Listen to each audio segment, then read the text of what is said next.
from the S197 Mustang. We got Mark Campbell, who we were just talking backstage, put everybody on their ear back in 2022 with one and done's 850s at Hot Rod Drag Week 2022. Going to be a crazy night. I hope you enjoy it. Let's get this thing going here. Let me get all this stuff open. Eric is going to be here momentarily, so I'm running this intro by myself.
Like I said, guys, welcome to episode 120 of the Drag Driver Pete Show presented by Summit Racing. Tonight, one thing I forgot in that intro is that we're also releasing dates and tracks for the Circuit 2026. I'm really pumped about this. Eric just sent me a message that he is going to be just about 2 more minutes. We were trying to slide in there, but I didn't want to start this thing late because, guys, this is a big show tonight.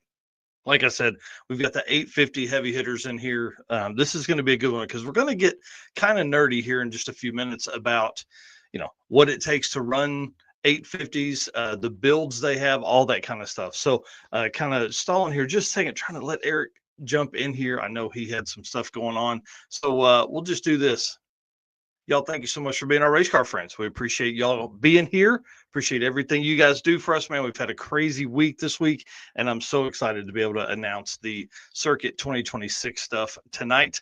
And then thank you so much to our sponsors. It really makes a big difference when we start going through the end of the year as we're coming up here on PRI awards and all that stuff. We're also going to announce the room we're going to be in tonight. It's going to be a big show, but we can't do it without these guys. We appreciate them and all the support they give behind the scenes and everything as well. So thank you so much to Summit Racing, Deech Works, Molly Motorsports, Driven Racing Oil, Howard's Cams, J-Wire Solutions, AFCO Racing Products, Performer Built Transmissions, Car Chains 3D, Power Tube TV, WAF Racing, Sweet Patina, and Racing Junk Classifieds.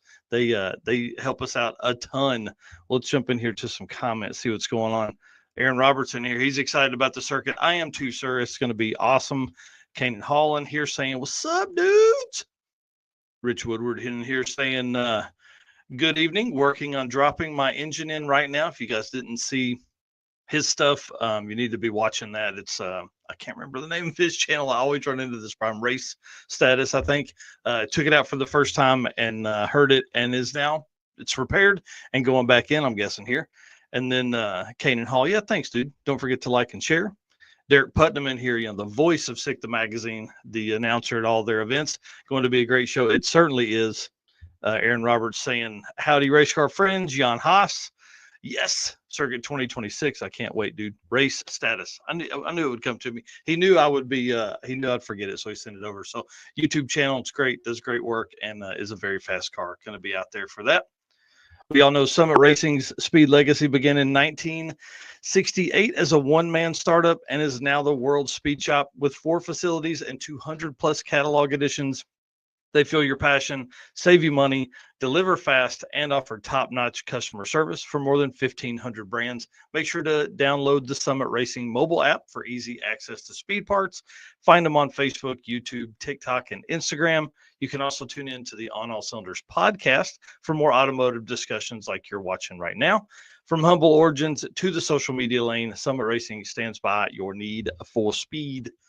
So while you're in there, make sure you grab that Drag Driver Pete merch, that Summit branded stuff, man. It's super cool.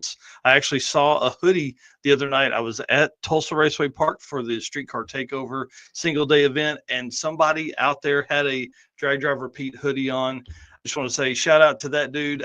I couldn't make it outside in time to catch him, so appreciate that. And then also, while we're on that same subject, I saw in the back of the Deal Brothers Racing video the other day somebody wearing a Race Car Friends shirt. So shout out to them too up there at US 131 and all that stuff. Well, I see Eric sneaking in the back there, so we'll let him come on when he's ready here in just a second. But I want to talk about some drag drive repeat updates real quick. If you guys remember, a couple weeks ago, we had the Parking Lot Beers shirt pre-order bundle going on. Well, they're on their way. We're hoping to have them by Monday, which is going to make my next week super busy. So if you need me for something, you need to get to me ASAP, because next week's going to be crazy. We've got a ton of these shirts that are going to be going out, shirts and hoodies both, that are going to be going out. We did order extra, so if you want some, jump on the dragdriverepeat.com site and jump in there and grab yours now. Obviously, you won't get the bundle because you didn't order early, but hey, that's okay. You still get the shirt and support us here at the channel, so we appreciate that. The I don't know, we've got a bunch to pack, so I've already started kind of working on the labels and all that kind of stuff and getting the bags and everything like that ready to put all these things in and get these gone. So that's going to be going out next week, and then I'll leave Wednesday for Midwest Drag Race Series up in Martin, Michigan. So that's a big, exciting setup there. Mr. Eric, how are you this evening, sir? Oh, I am doing. How are you? Dude, you're busy guy. That is an understatement, I would assume. It's always something. I've been gone for like 10 days and I come back and there's just everything's going on. Yeah, 100%. Well, next up on the ballot is the Drag and Drive Awards. Dude, I've been all over with Travis Wise, our trophy builder this week, talking about the championship belts. Man, it's going to be crazy. The trophies he has planned for this year are pretty freaking awesome. And guys, PRI Show 2025 Drag and Drive Awards Thursday. I know Thursday's probably not the most attended day of the event, but I tell you, I like to get it done and get it out of the way because I'm super anxious about this every year. So room 235, it will be a new room for us this year. This will be our third time to do this, third different room that we'll be in, but we've bumped it up for a little more space because we're going to be shooting for around 100 people. We've been, the first year was like 40, then it was like 70, and then now I figure we're going to be in the 100, something like that. So it's going to be awesome.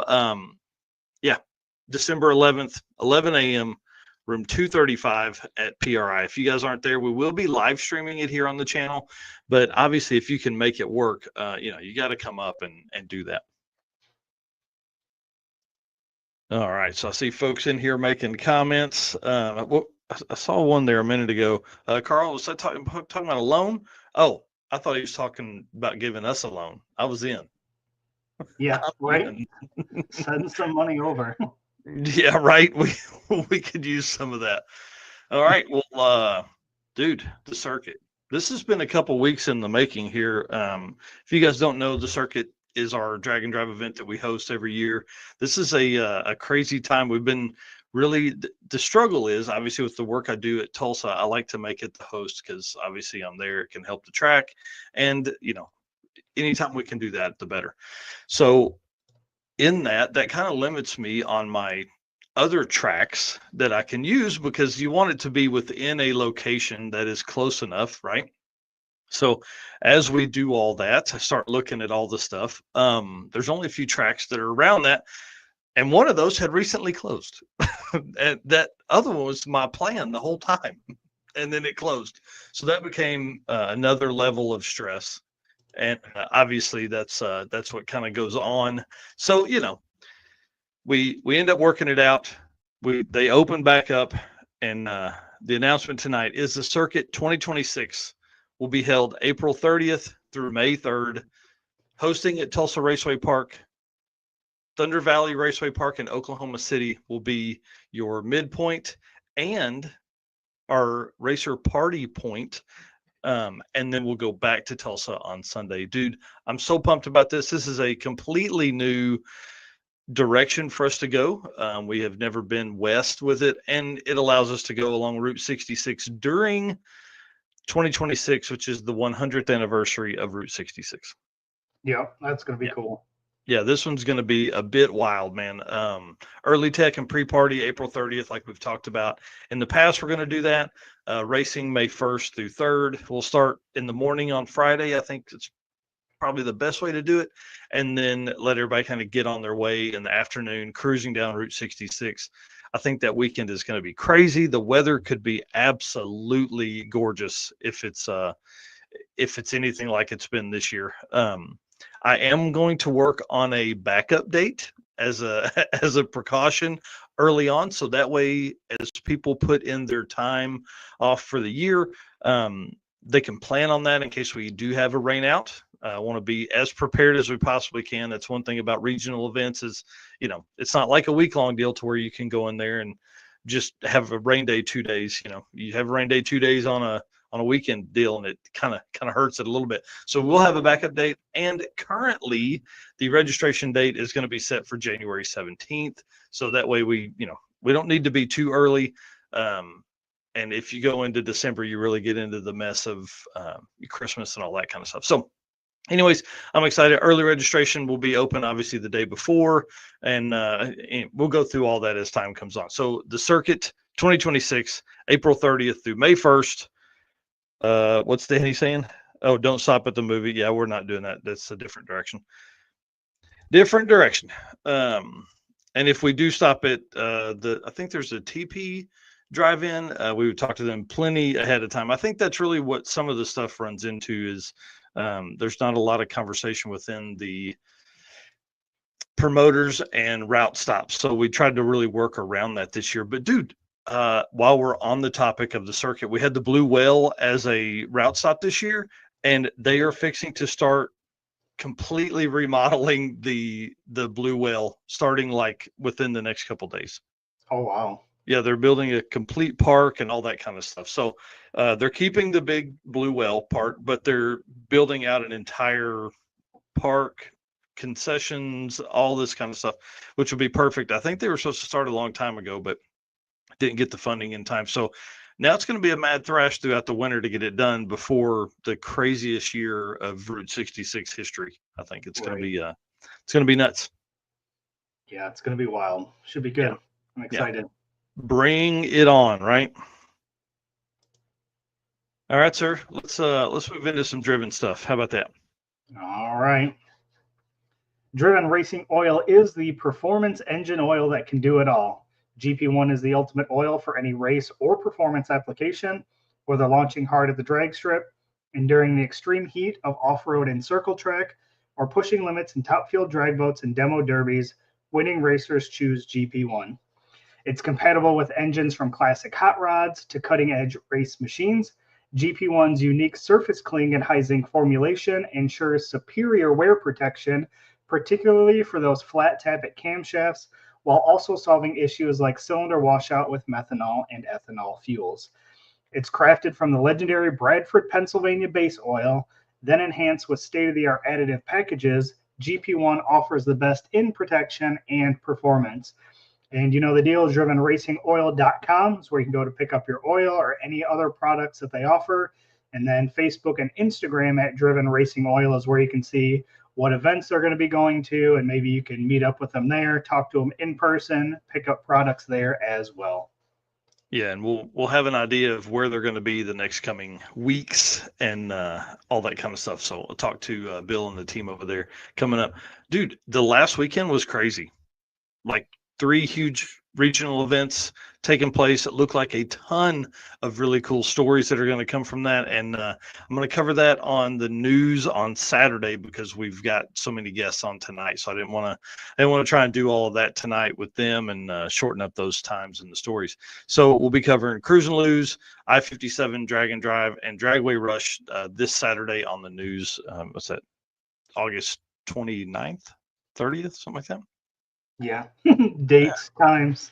Yeah, right. Hey, Smoked Meats and Mini Trucks, another podcast, another automotive fun podcast. Those guys are awesome.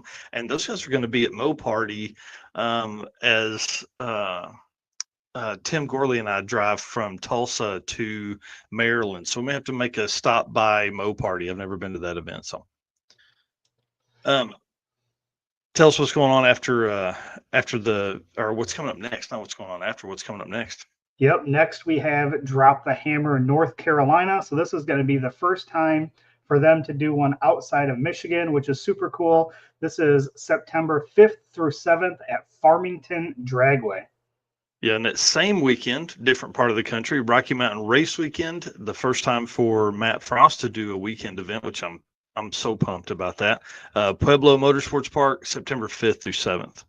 You know, I was just in Colorado, and for some reason, I thought that was going on that weekend, and I almost drove by Pueblo because I'm like, man, even if I don't stop and we drive by, but I looked it up and realized it wasn't that weekend. But Yeah. I definitely, my brain was spinning like, if I can at least just drive down the road and catch some race car friends going by, it'll solve that itch. But yeah, pretty wild. I was right near there. That's awesome. Well, John Ketch says he'll see you at race weekend. Man, I was hoping I can go. I'll be in Michigan that weekend. But maybe saying about Trevor Brandon, and big shout out to John Ketch, won the 530 Index over at Streetcar Takeover this last weekend. Yep. Super cool. And then do it. Next up, this one I'm pretty excited about just because that artwork has been done by myself, which was really cool. Super thankful for those guys to reach out and ask for help with that. I've said it before, but this event, Outlaw Armageddon, is really what got me into drag racing. I think it was Outlaw Armageddon 3 was the first one I went to, which would have been, 7 years ago? So 2018. So this one's really cool, and they're doing their first drag and drive class. So Outlaw Armageddon Drag and Drive is at Tulsa Raceway Park, which has been just killing it with drag and drive events this year, September 14th through 19th. Did I wait? I have that wrong. Nope. 11 through 13th. Yeah, I was going to say, wait, notes don't match the screen here. Yep, September 11th through 13th. Yep. And the drag and drive portion is going to be every morning of this event. So each morning they will be on the track, and it's going to be exciting because Outlaw Armageddon brings a huge crowd of drag racers in general, and let's hope this puts eyes on drag and drive to all of those people as well. Yeah, I really think it's going to do that. And big shout out to Keith Haney, who just made a comment in here. He's at Yellow Bullet this weekend, up there racing pro mods against all those guys. Go up there, kick ass, boss. Got to see him today at lunch and talk about some of the plans for Tulsa Raceway Park 2026. A lot of cool stuff on the books there, getting ready for that stuff too. So big shout out to him. Yeah, I'm really excited about Outlaw Armageddon being at Tulsa because I think the fans there are going to come out in absolute droves. That was one of the topics we had today, was just the preparing for the next month at Tulsa, month and a half, because we've got Outlaw Armageddon, we've got a huge double divisional NHRA race, and then we've got the throwdown in T-Town that is also doing the dirt down. So it's the double down in T-Town. So it's going to be crazy. It's the craziest time ever. But Outlaw Armageddon really kicks off that month of just insanity at Tulsa Raceway Park. Yep. Pretty awesome. And then next up, Hot Rod Drag Week. So the plan as of right now is for Tim Gorley and I to drive to Outlaw Armageddon and be there all day Friday, all Friday night, and then we'll leave headed for Hot Rod Drag Week Saturday morning, and Drag Week starts Sunday morning with tech. So it's a 20-hour drive from Tulsa to Maryland. We're going to hit it as fast as we can. And then basically, Maryland International Raceway, September 14th through 19th, 20th anniversary of this event. I don't know what else to say about this. It's going to be crazy. Yeah. It's going to be a crazy event. I did see the other day, Scott Franks, want to give a big shout out to him. He is doing an 1150 trophy. So the closest to 1150 without going under is going to win this trophy. So not somebody that just, has a bad day and is a fast car that goes slow. This is going to be somebody that really is trying for an 1150. I love this idea. I said it in the post. I think this is really, really cool because if you're slower than, 1060, probably, you really have no chance at anything. You don't if you're 1060 and quicker, you can generally kind of get into the top 32 in the Street Machine Eliminator class. So this is going to really open up that to a lot of people. And it's going to get those guys that maybe run 11s. Now they're like, hey, can I slow it down a little bit and actually take home this custom made trophy? Yeah, that's going to be pretty sweet. Yep. Chris Badger, you guys are wild. Yes, sir, we are wild. I'm ready. And Mike and you're saying you'll see you there, man. I can't wait to hang out with him.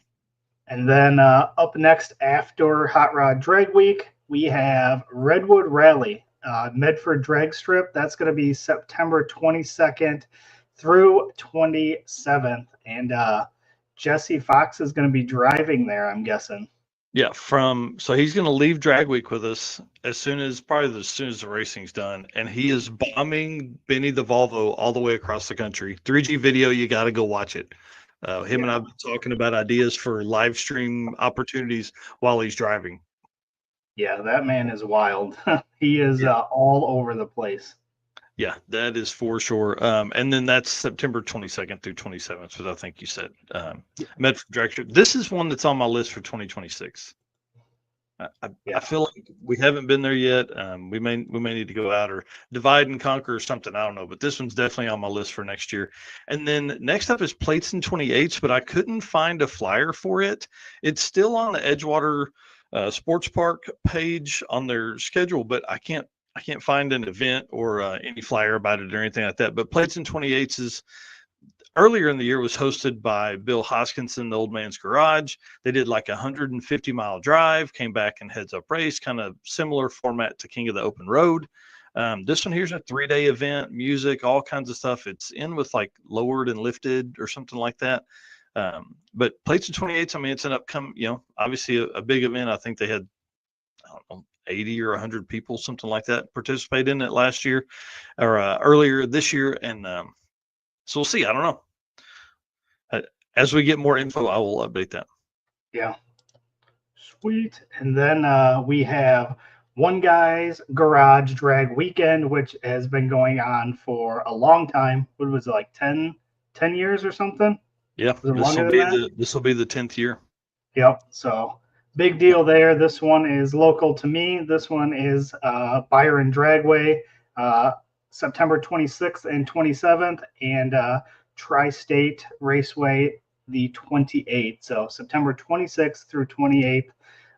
Going to be pretty cool. They're doing 2 days at Byron, which is a little different than what we see on most events. Yeah, I don't know what Chad's talking about there with it's a Google Doc in their about page, maybe about the Plates and 28s. Mm-hmm. Hey, Paul Snyder talking about the Cracker Barrel in here. Yeah. Hey, Uncle Herschel's back. They're reverting it back. Yeah, he said that's the Plates and 28 stuff there. Yeah, perfect. I'll have to look it up. And the folks that are on Facebook will be able to see that link there. Yeah, lots of stuff coming up, dude. Lots of stuff. Rovic saying Redwood and Montana would be awesome to do. That's my plan. I mean, I want to hit stuff that we haven't done before next year and see some other stuff, meet new people, all that kind of stuff that we do. Lots of events, 51 events on the list so far for 2020. It's just crazy. I've started building out the 2026 schedule as well with the events I know that are on there. But I'll have to turn it on after this because I had the circuit dates and stuff in there and I didn't want to turn it on ahead of time. So the 2026 calendar will begin to drop as soon as we get off of this tonight. So sweet. Mm-hmm. Oh, hey, let's give Colt Beck a shout out real quick. October 4th, Tulsa Raceway Park, the Midnight Drags. Going to be a huge race, but also a Send It Burnout Series kickoff. This is the first event they'll do right there at Tulsa Raceway Park. This can be a big deal, especially for Colt. I'm excited for him to be part of this and all that. So, oh, absolutely. Yeah, Paul asking if we take live calls. We do not take live calls during this, and Paul's never done a Dragon Drive, so you're out, buddy. But we're working on something in your part of the country, so don't go too far. All right. let's see what else we got going on. I just want to give a big shout out. Driven, thank you for the hat. Eric, I haven't sent your hat from Driven yet, but it is on its way ASAP. Probably tomorrow. I think I'm going to try and get a bunch of stuff out. I've got a few things I got to ship for some folks like Clint Sadowski. I've got some shirts on the way for him. So, anyways, big stuff going on, man. It's crazy. 51 events. I would have never thought there'd be that many events when we started doing this in 2022. Right. I mean, if you're picking up shirts soon, you can always send the hat with the shirts too. Yeah, I'm hoping. I'm hoping those will be here Monday. So I've already started. I guess I can just do that. I mean, it's just a couple of days. Right. Save that $6. No kidding. Just ship it all in that same box that Driven sent the hat in. So, all right, well, sweet. Well, let's kind of get into this tonight. I'm really excited about tonight. We're going to be talking to some 850 guys, but this first segment is we're going to kind of introduce you to these guys and tell you who they are, where they're from, what they drive, all that kind of stuff. So this segment is brought to you by J-Wire Solutions. You guys are going to get to meet Jay Blanchard here in just a moment. J-Wire Solutions is your expert car and marine wiring solutions you can trust. J-Wire Solutions can wire and plumb your hot rod, race car, drag and drive car, drag boat, dude, they did sand rail, whatever, they can do it. Plus they offer products that make your driving experience better, like the blinker module that is a must for all drag and drive cars, especially the ones that you wire yourself at home. The module will allow your rear turn signals to function while the brake pedal is applied, just like your stock daily driver does. These aftermarket harnesses typically don't do that, but you got to have headlights, blinkers, and tail lights on a drag and drive. So this is kind of a deal you got to have. So you can find that at jwiresolutions.com. All right, well, let's bring these guys in. I want to kind of bring them in one at a time, and then we'll have them all on the screen the rest of the show. So first up, Mr. Mark Campbell in here. Mark pulling double duty tonight. So he's also a competitive 850 racer, but then also he works at Deechworks. So we're going to be able to kind of like both sides of your head here because, I don't know. I'm going to start talking. You tell us who you are, what you do, and what you drive. Obviously, Mark Campbell. Car is a 95 Mustang, or 94 technically, I guess, SN95 car. There it is. Ford haters will be really happy to know that it's got an LS in it. So, pretty basic combination. We'll talk, I'm sure, more about it a little bit later, but twin turbo LS, hydraulic roller cam, just a, pretty basic engine with some decent parts in it, obviously, to make it live. But it's a pretty solid piece, runs 850s, and also goes a whole lot faster than that too, which we'll maybe talk about that a little bit later. I've been actually squeezing on it a little bit the last little while and making it go faster, so that's been kind of fun too to do that. So, and then as far as the Deechworks side of things, I'm the director of sales there at Deechworks, and we're definitely pretty excited to support what you guys are doing here. Obviously, we're all car guys there and girls, and just love racing and love to support whatever we can. So thank you for having me on the show. Yeah, you guys have been great, man. It's I think we've probably leaned on you a little more than we've leaned on some of the other folks, except maybe Ryan at Performable. We've picked his brain a little bit with the transmission stuff. So love to help whatever we can do. All right. Well, next up, let's bring on Dustin and Steve Trance, because these guys are the first folks in this grouping here that have been 8500 on Drag Week. So, guys, tell us what's going on. Tell us who you are, what you do, and then let's talk about the car. All right. I'm Steve Trance. I'm Dustin's father, of course. I own the car that the both of us have partnered on and done quite a few drag and drives with. It's a 2005 Mustang with the standard LS4 Delete kit in it. It's only done drag and drives, and we really haven't done much more than 850 racing with it, but had a little bit of success with it. Yeah, for sure. Dustin, dude, you're all over the place, man. What's that? I'm Dustin. I drive the car, work on it with him, and help tune it, and just getting ready. Yeah. Did he say you're in Atlanta? Yeah, I'm in Atlanta. I'm doing some work training, so I'm in a hotel right now. I got you. Yeah, moved to Kentucky. Is that right? From South Carolina. South Carolina. Yeah. Yep. Man, that's awesome. How has that been with the car? Like, where does the car stay? Who works on the car? All that kind of stuff. The car's in my shop in Jupiter, Florida, and I pretty much do all the work on it. But I'm retired, so I've got the time to take care of this thing. And it's a great father and son thing. We get together a couple times a year. I'll meet him somewhere, and we take off and go to a racetrack. And he's a natural at driving this thing. He's been driving cars for me since he was 8 years old. So he really picks up stuff fast and never forgets it. So it's easy. We hit the track and he's ready to rock and roll, even if he hasn't driven it for a few months. Except when we went to test at Darlington. It was at Darlington. It was dark. Oh God. Oh God, yeah.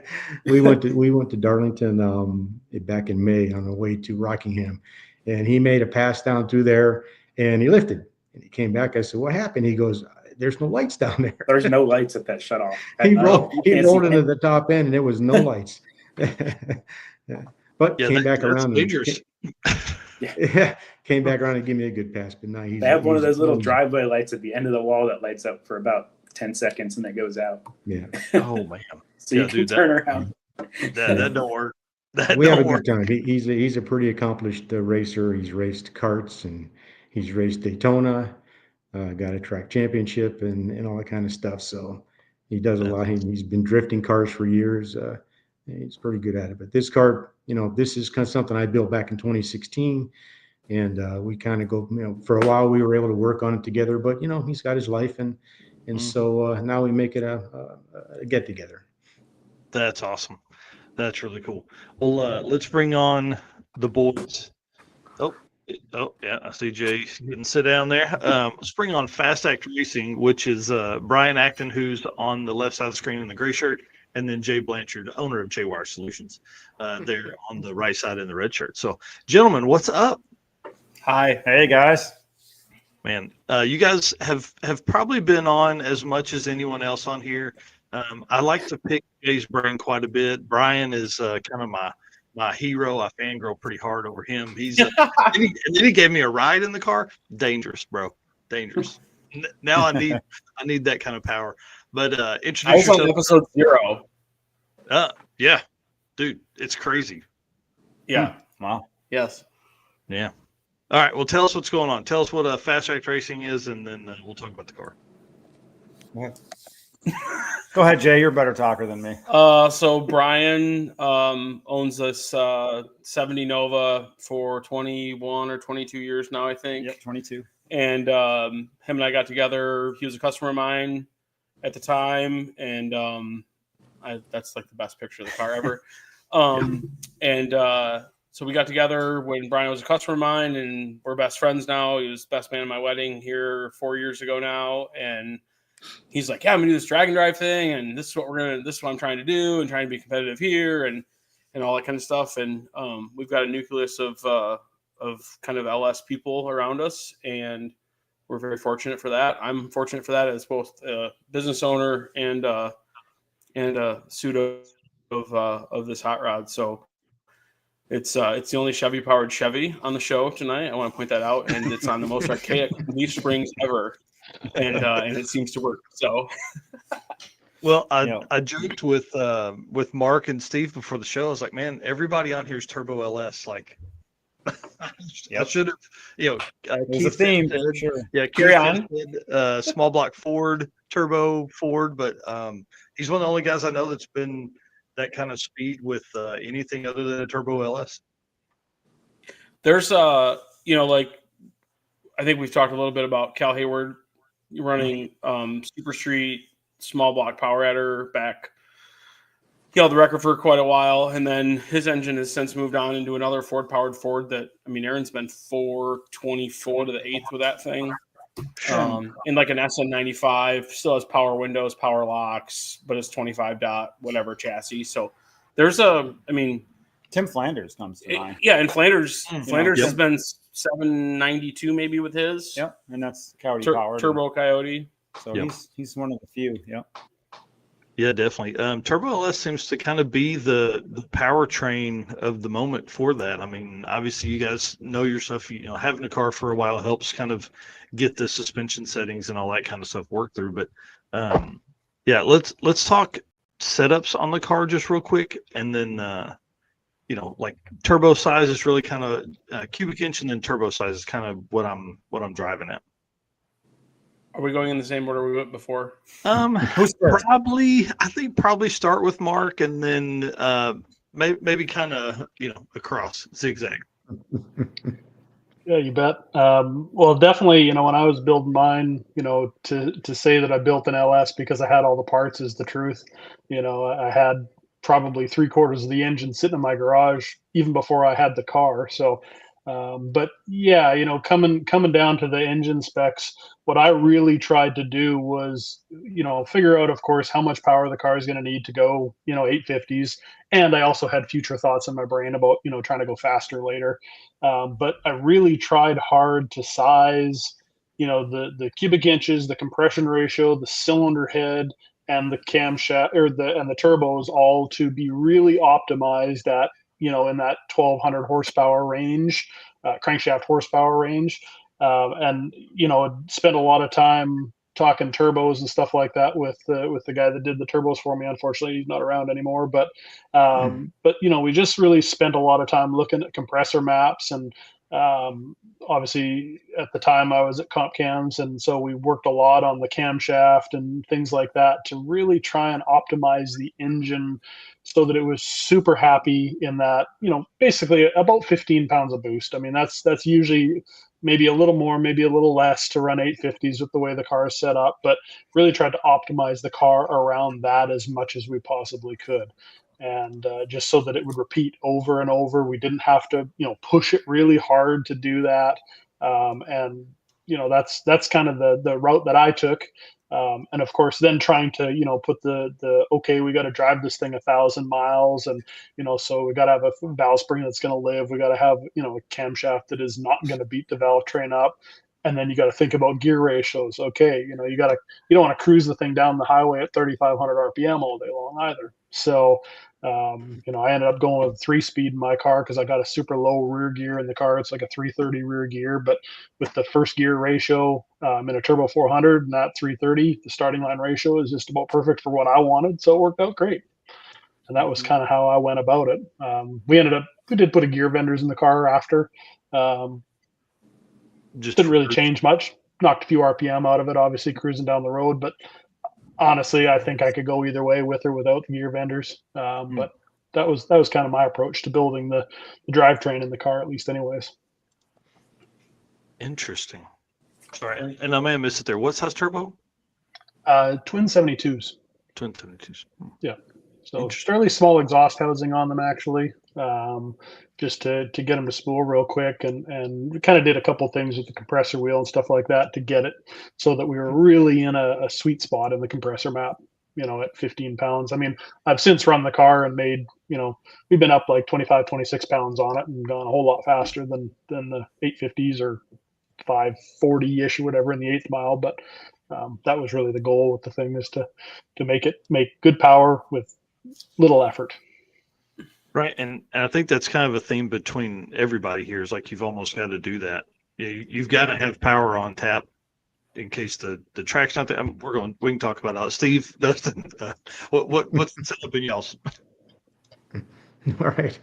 This is a 419-inch LS motor, 11.5 to 1 compression, which is pretty high. Some of these guys don't run that much in the turbo cars, but I built this motor basically for low RPM performance. The thing only runs like 6,600 running through the traps on an 850 pass. It's a real truck engine. And I do all my own motor work. I have a background in building Winston Cup motors from some years back, and so know a little bit about fitting these things together and putting them together. But the turbo stuff was fairly new to us. We built a couple of other cars with turbos, and we kind of knew a little bit about it. But this car started out NA. We actually ran the first 2 drag weeks with the car NA, and I think we had a podium finish in 18, and 19, I think we finished 5th in Super Street. They put us in Super Street because we had a chin spoiler on it back then. And then in 2019, Dustin said, we got to go faster. This NA stuff is no fun. So literally in like 3 months, converted the car over to a turbo. The the downside of what we were doing is we had a power glide in the car, and it didn't like it. We had to push the motor really hard to get the number. And so we ran the first drag week in 2019 with a turbo combination, and we kind of went just to figure out what we were going to do with the car from there. We were new to the class. I think we finished 5th that year, which was respectable for two guys that had never done it before. And our first turbo, high horsepower drag car effort, we did pretty good. Ran every mile. The car was flawless, and gave Dustin some good seat time. I came back the next year, of course, in 21. We missed 20, but 21, and got pretty serious about it. It's an E85 motor. There's really nothing exotic about it. It's a Texas Speed sleeve block, 5.3 block. The bottom end is Lenati with the CP pistons. I did put a set of the Trick Flow 255 heads on. I think in 21 we added those. Runs a Turbo 400 with a lot of Sonax parts in it. This car was the test bed car for the Sonax module back in 2021. We had a gear vendors on the car, but took it off. It really wasn't much of a benefit for us. I'm not bashing gear vendors, but put a 325 gear in the car. It'll run 65, 70, which is really all you need in drag week. You hear a lot of guys talking about having to run 80, 90 miles an hour. You don't need to. You're not on any highways long enough to bother with that. And the car picked up 2/10 without the gear vendors on it. Partly weight, partly drag. So we're pretty happy with that part of it. Like I say, 325 gear just gets it done. Interesting. And turbo size again? Sorry. It's an 88. 88 104 on the exhaust side. And that's our car. I'm confident if we change the converter in the car, it'll run high sevens with no problem. But we chose a converter that we chose because we want to run the index stuff. I'm an old bracket racer. And I've got a piece in there that works, but it can't take the power that you would have to put in it to run a 7. We tried it, we pushed it, and once you get down to in the teens, 18s, it's a little bit too much on the converter. So, but it gets there with no problem. A converter swap, and I think we'd be 780s, 790s with no problem with this car. Wow! But we choose to run the 850 stuff. It's easy on parts. It's easy on my wallet. We don't race as much as a lot of these guys do. We don't do a lot. So, we have to focus on something, and this was our focus. Yeah. Well, I dig it. Y'all know that. This is, again, one of my favorite classes in all of this stuff, just because these cars, to me, I mean, you guys saw the photos of them. It's that car could be parked in a parking lot and could look like every other car out there. It's not something that's crazy. Brian, I built this car, put this car together to be responsive more than anything else. It responds to the changes that we put into it, which is really what's our, that's kind of our secret is everything we do to the car, we know what it'll do, and it does it consistently every day in and out. That's awesome. Brian and Jay, talk to us. So the Nova is Dana 60 Outback with 354 gears. I run a Power Glide with a PTC converter. So we went the 2-speed route, and then no gear vendors or anything. We just run a little taller tire on the street to give us a little better ratio. So, we can cruise at 70, no problem, around 2,900 RPM, which is fine. And, you're not on the highway the whole time. So, but we've been, an hour or more just cruising down the highway, and everything's happy. Engine wise, it's a Baker built 5.3. So it's, just over enough to clean the cylinders up. It might be 10 over. Yeah. Might be 330 inches maybe or something. But, and then it's got all forged internals, center counterweight crank, billet, Oliver rods, and then Trick Flow heads. And Baker designs their own cams, which is kind of their voodoo. I don't even know the cam specs of the car. I just, I trust. It just works. I trust TJ. And, he tells us what he's going to make, and it always has worked. So that's kind of something they keep close to their, closely guarded, and I respect that. So, and they're tight with the guys at Comp. I think Mark, I'm not sure who TJ's counterpart is there, but I mean Comp does all the grinds for him. So, but he's tweaking on stuff, and I mean this camshaft we picked up somewhere in the neighborhood of 60 to 80 horsepower with the camshaft change we made over the winter. It's like in the 22 to 23 pound of boost range on the dyno. And so I'm like, what are we going to call this one, TJ? Because he calls everything by hairband names. He's like, we're going to call this one FA. And I'm like, what's FA? And he's like, Fast Act. And I'm like, all right, cool. So it's like the first non-hairband camshaft name that's come out of Baker in the last probably 7 years or something. Yeah. But Wow. and then, yeah.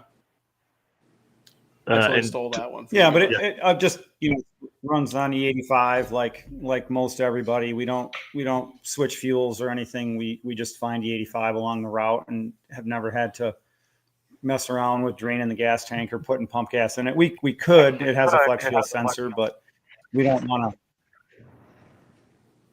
We don't want to have to drain the tank unless we're in a complete dire situation. So we have been fortunate to keep it on E85 the whole time. And then Borg, I got a Borg 91 millimeter turbo. So big boy. Yep, 102 exhaust. Yep, on the exhaust side. Interesting. So you guys won a Gear Vendors last year or this year? Last year at Six Summer. Yeah. Any reason didn't put it on there? We talked about it a couple times and just didn't think that, with the work and amount of work it would take to add it in changing drive shafts and stuff, that it was gonna and it adds weight.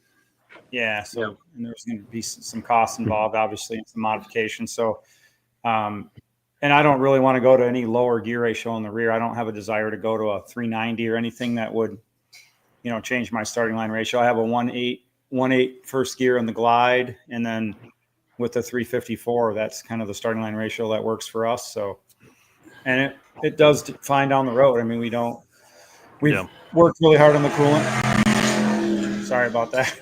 We're out to keep people going by outside, but so that was kind of at the weight and just adding another mechanical piece in the pipeline that has to be maintenanced and serviced and could potentially be a failure point at some point. I mean, they hold up pretty well, but it's one more complexity to your setup. Mm-hmm. Well, and then just the entire learning process behind it. Now everything has changed. You've added, I'm sure they're not 100 pounds, 120 pounds, something like that, but it's right in the middle and all that. So, but I do want to give a shout out to Baker Engineering. They've come on board for the circuit 2026 with the Baker Bounty. Brian Acton's won the street race power rider class at the circuit 3 years in a row, which means he's the quickest quarter-mile car at the circuit, which means he's on the shirts. This will be the third year in a row he's been on the shirts. So big shout out to Baker for putting up $1,000 to somebody who can knock him off. Or, if he goes down and takes down everybody else, he gets that one. It's going to be awesome. Yeah, looking forward to that. Yeah, appreciate them for doing that. That's a big deal, man. I really never would have thought you'd be out there front, but I don't know anybody else that's coming to the circuit that's competed with you yet. So it's pretty awesome. But yeah, I had a couple of guys call me out in the hotel parking lot this year, and I don't even know who they were. But I didn't. They called him out by name. I wasn't there, but I've heard the stories. Yeah. It's like, Brian, I'm coming for you, and he's like, I have no idea who this guy is. Okay. Probably a distant friend on Facebook or something, because they were 26 mutual friends with somebody else. Yeah, but that's awesome. But he wasn't the guy that won second, so I don't know what car he was on.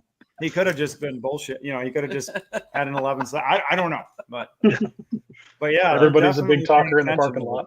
Yeah, especially after a couple of parking lot beers. Yeah. Yes. Everybody's big time. Yeah. I see Dustin Peterson in here saying last year too. Yeah. 3 years in a row, man. It's crazy.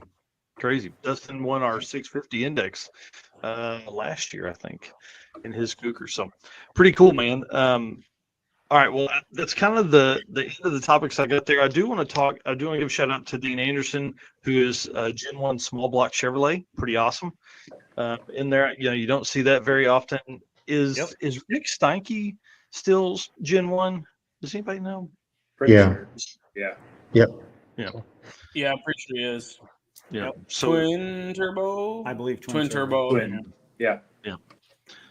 Yeah, that's pretty cool. He's one of the other guys we're going to talk about in this next segment, which is basically kind of some history, some times you guys ran, averages, struggles, wins. This next segment's going to be a real fun one. So let's jump into it right now.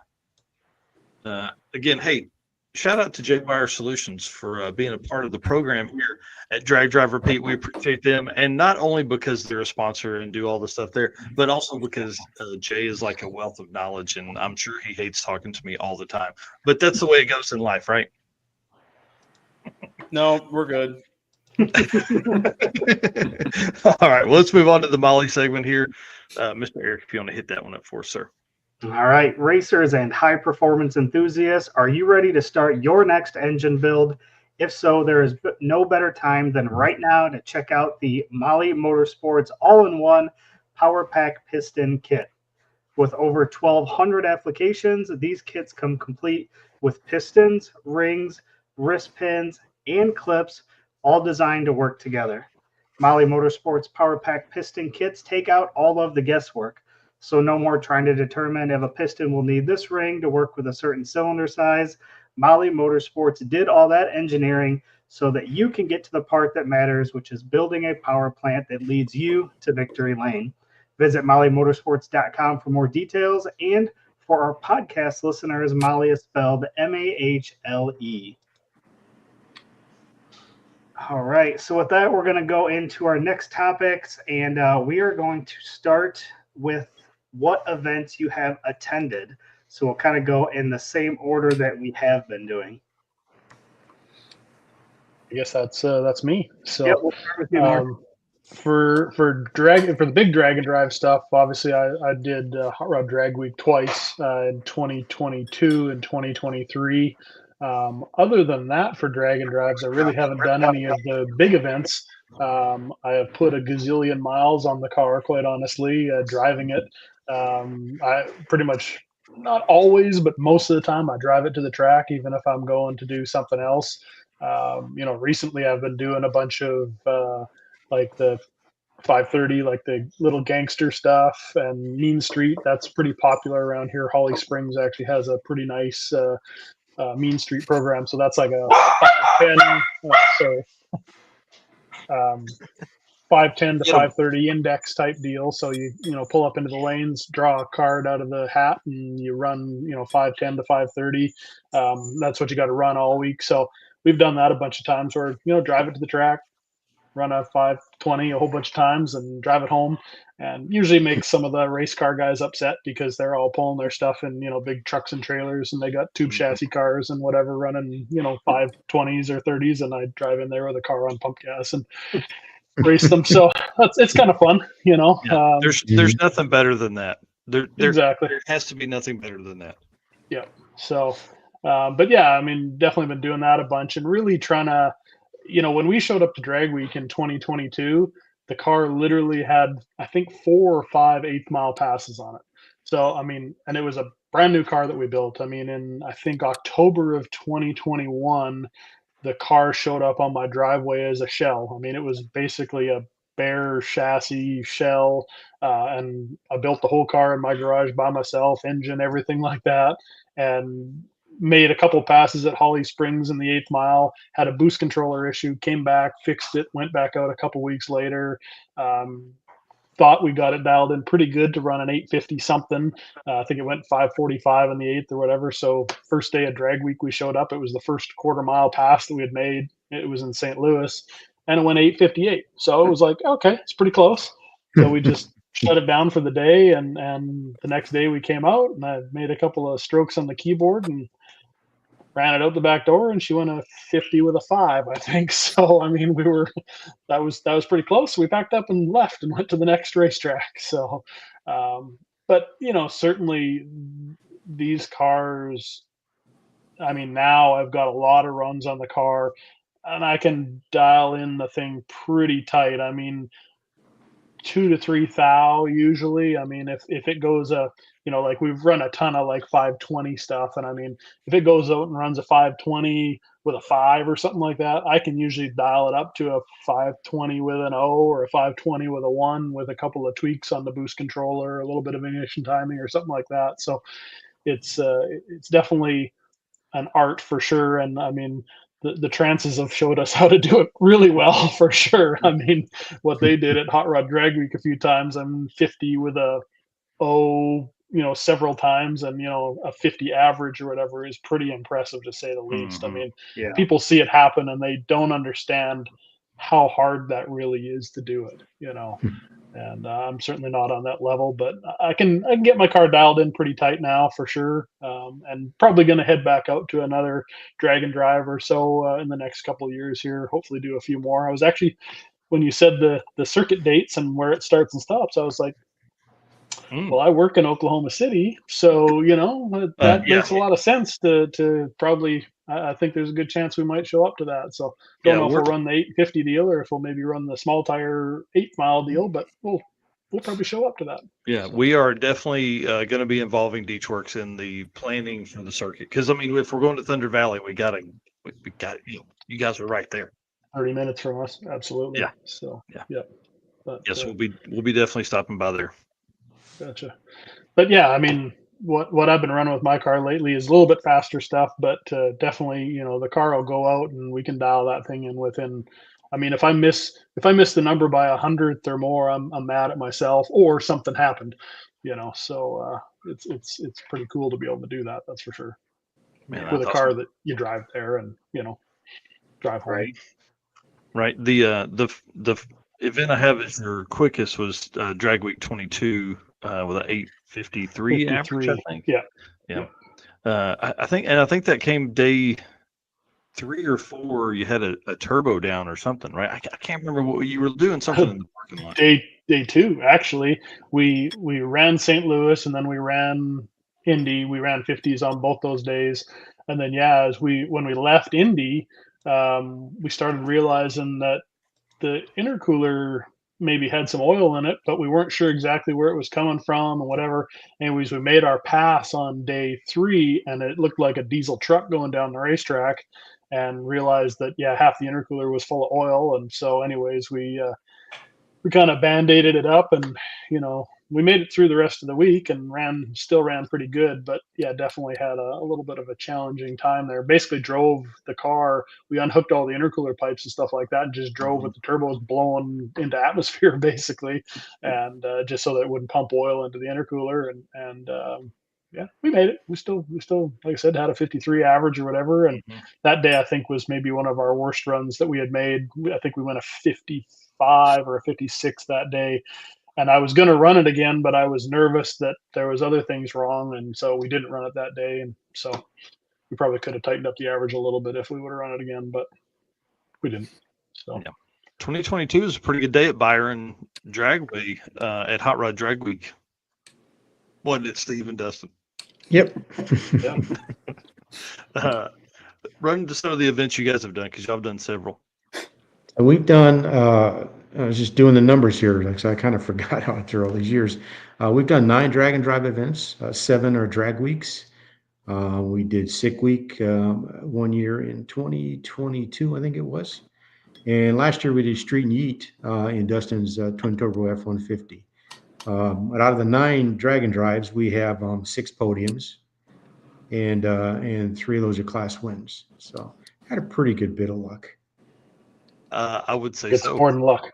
And we've run a lot of different things. I mean, in 2012 we had an NA Malibu with a big LS motor in it that ran in Super Street small block power adder. We finished second to Jeff McConnell there.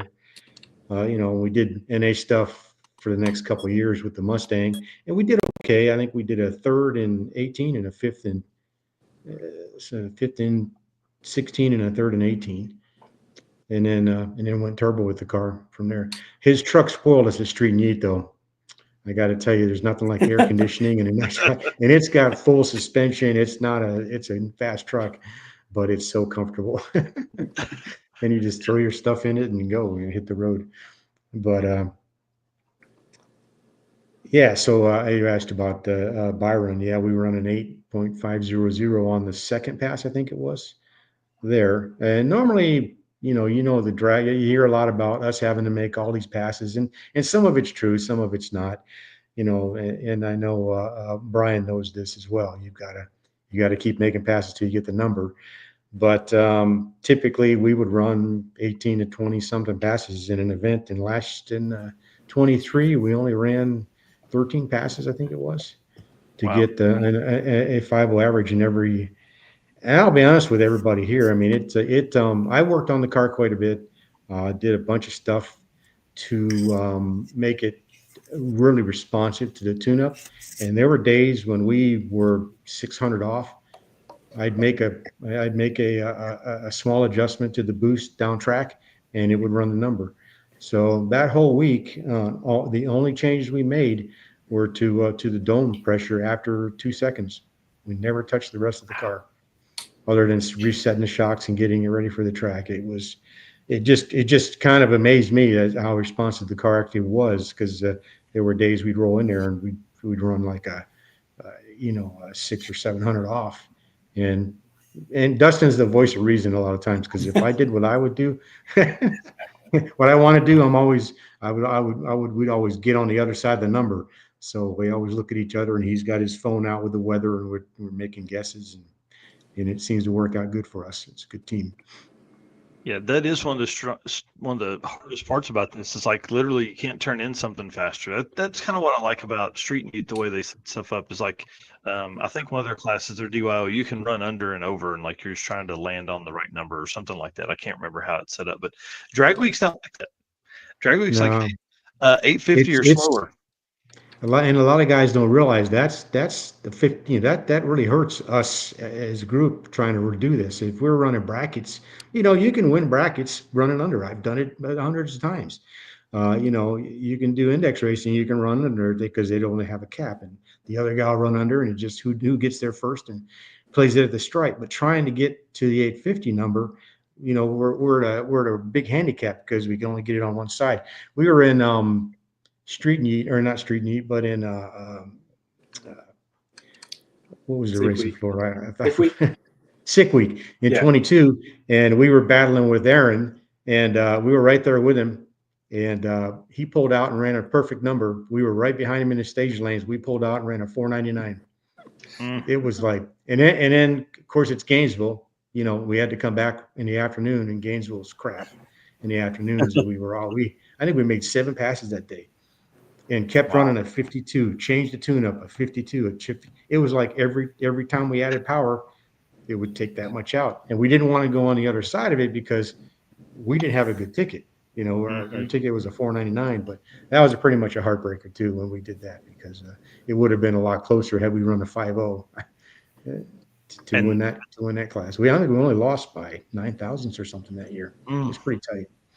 And that's conversations like Jay and I have had on here, and we've talked about, like, if you have an off day, man, it's tough to overcome that, like, especially with like what we're going to see at Drag Week, the level of people that are coming to that, and Sick Week, especially too, that 850, they've got 2 850 classes, have like 40 people across the 2 classes. I mean, it's very, very competitive. That's what I like about it too. But the struggle is you end up with a 52. That's a hard number to turn in. It's a hard number to turn in, but everything we did, we would just, we'd add some power to it, but the weather was just changing so fast and so bad, we couldn't quite get there, with the thing. So anyway, it worked out. I mean, we felt we'll take a second, we're not happy about it, but we'll take it. We were there, we competed, and had a good time. So I know we ran our most difficult race was in 21 against Rick. We were new at it, and I don't know how many passes we ran. I know we got to Indy. We both ran 7 each, trying to outdo each other, and it was quite a battle between us. I think the farthest we ever got away from each other during the whole week was 9 thousandths. Man, that's crazy. It was that tight all week, yeah. So I think we only won by 6 thousandths. It was tight. On an average, that's across 5 days. I think that's what I like so much about this whole thing here, is because like it's a different track every day. Like Indianapolis, the U.S. Nationals this weekend. Those guys will, by the time they get to Saturday and Sunday, they'll have 10 passes on that track in every weather condition between here and Saturday to run. But Drag and Drive didn't like that. Right. Jay, Brian, what some event history for you guys? I get this segment. I've been taking notes on the welding table here. So we debuted the car in August of 2020, so almost 5 years ago, like within a couple weeks. It had a stock bottom end combo. It was kind of just put everything together, make sure all the hoses, lines, and all that kind of stuff all fit and worked. And so there was no like drag week was like the only thing, and it got canceled in 2020. So since 21, when we started doing drag and drives, we've got 11 national events and 5 regional events. Jeez. We have 4 wins in those 4 wins in those 11 national events. Drag week, we've done 4 of those. We've podiumed twice. The 2 years we didn't podium was the first year in 21 with an SBE combo in it. And then the second time that we didn't podium was when we rebuilt the transmission at Bristol. We turned in like a 1080 that day or a 1050 that day. And then Midwest Drags, we DNF'd the first year because we blew the engine up. that was 2021. On our first pass, we lifted a cylinder head and all of the coolant pressure. So we DNF'd Midwest Drags the first year. But then the regional events, we've done the circuit 3 times, and we've done Drop the Hammer twice. We've won all of the regional events we've been to. So that's badass. Yeah, Midwest Drags 3 times, Sick Week twice, Sick Summer twice, Drag Week 4 times. That's our national event resume, and then a boatload of True Street stuff in there. I shouldn't say a boatload, 2 or 3 True Street events, and then there's some local 850 index racing that we do. Import versus domestic. Yeah, import versus domestics at Martin, and then there's a 850 deal at Mid Michigan Motorplex that we've entered, and we've fared well. We've qualified really, really well actually at those events. And then, as Steve was saying, it's you're racing the guy next to you heads up, and it's the tree, and you're pushing each other under, and you're playing games at the stripe and all that kind of stuff. So, little spoiler alert, because I know you're going to talk about the 8,500 stuff. So, in non-drag and drive competition, we went 8,500 with a 3 to the 10,000th at import versus domestics 2 years ago, and then actually we just did that a couple weeks ago in testing. So I know that's kind of a precursor for the next segment, but yeah. So Midwest Drags, we went 50 with a 1 once and 50 with a 3 twice. We've been 50 with a 4. Sorry, again, I'm kind of totally stealing the next segment, but I know Steve talked about going 499. I said to Brian, and I think it kind of hits home. It's like, if you're not trying to go 499, like, you're not willing to go 8,500. Yeah. Like, you have to be willing to like rip your heart out of your chest if you want to try and go perfect. That's the brass tacks about it, right?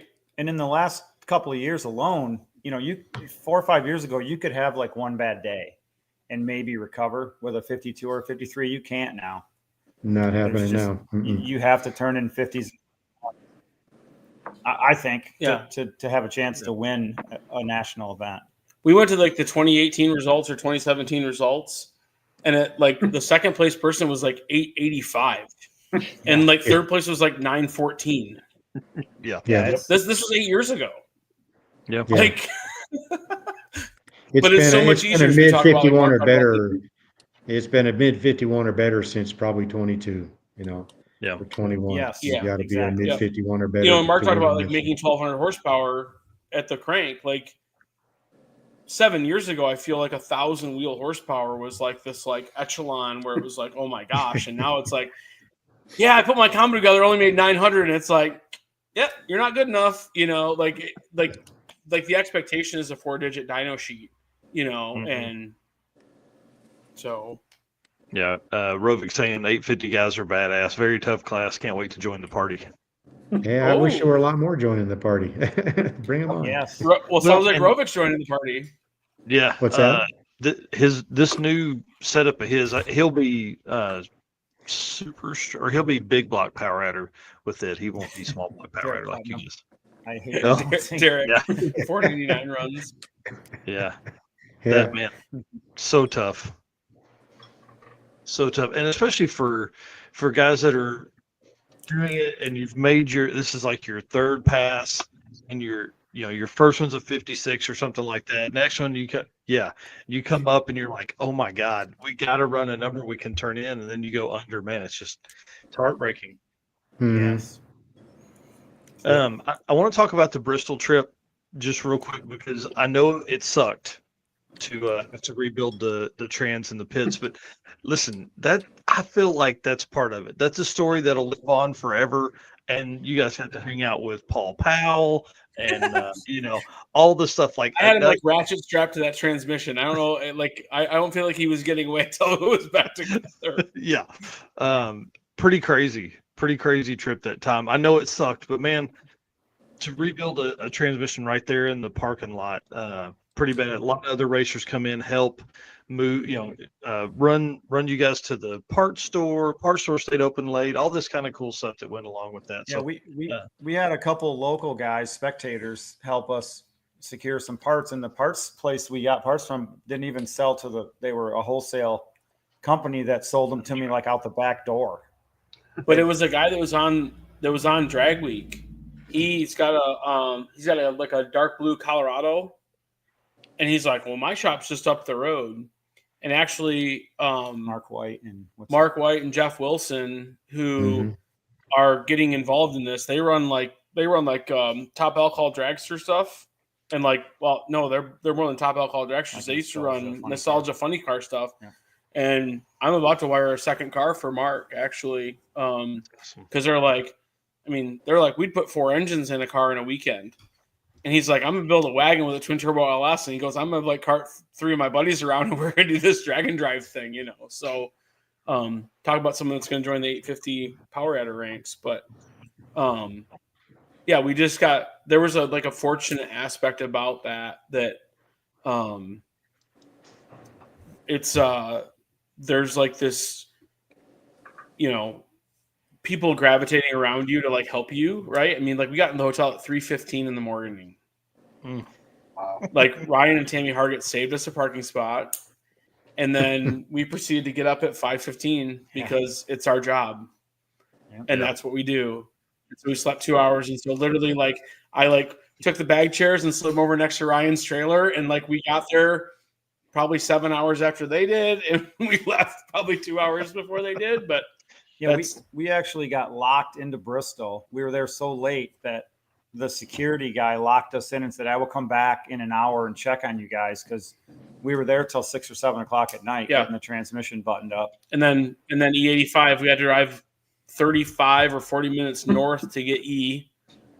Yep. But the transmission was only 126 degrees, so it was not 190, on its way to failure again. And Dustin and Steve will remember that's the year that we all went to the Betway Nationals. Betway Nationals. So my family was flying down, so we had to have the car together. So we, they had plane tickets and everything else to make that race at that national NHRA race. Well, and the total spoiler about that is we commandeered a spare engine and had an engine in the bed of my truck and a cherry picker, because if something let go at Drag Week, we were going to just be like, okay, cool, get us back to where we need to go, and we'll put an engine in this thing to make it to the Betway Nationals. We never thought there was going to be an issue with the transmission. Yeah. That's the rule of racing, though, is if you have a spare, you won't break it. Yes, pretty much. Very true. Yeah. Yeah, that's crazy. Well, I do want to talk about 850 perfect runs. Really, this class is kind of the only class that's really ET limited like that, and really runs at that. Obviously, Street Machine Eliminator goes to 10-0, but those guys aren't trying to run 10-0s. They're trying to make the top 32. So, this class here is really one of the only ones that runs right up against that. So, only 3 people in history. I'm going to interrupt for a second, Mike. The other one, though, is and Dean Anderson, because I think he needs to plug in this. So he went 8,500 in Pro Dial Your Own for Drag Week. Yeah, I was talking about for Drag Week though. Yeah, so Pro DYO, but again, in Pro DYO, if your car runs 930s, you can still win that class. You don't need you don't need to be at 850. But yeah, big shout out to Dean and Stephanie. Not really, her name's Jennifer. For running 8500 in Pro DYO at Sick Week.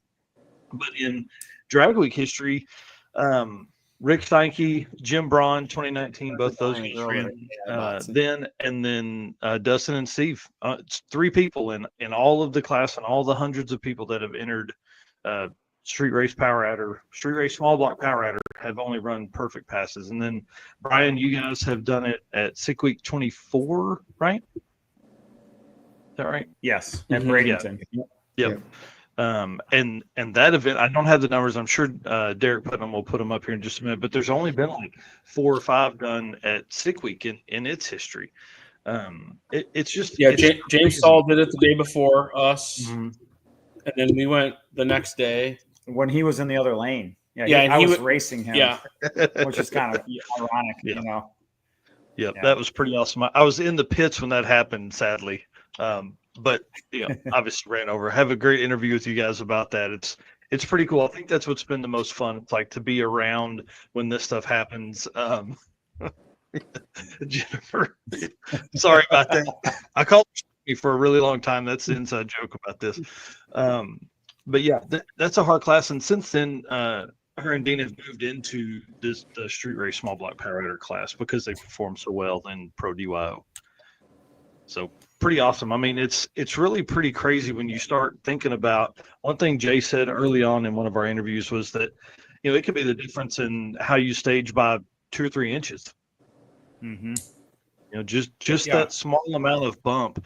And, with as much as I do with like Midwest Drag Race Series and stuff, as you see guys, like the guy lining that person up and getting them into the beams is pretty important. A lot of times it just looks like they're up there just, hey, this is where the line is. But, for you guys, I know Jay would probably get pretty nerdy on that stuff about, hey, this is exactly where you need to be each time so you can repeat it. Especially if you run like a 498, 497, man, damn, I would hate to know that the placement of my big toe was the difference in running.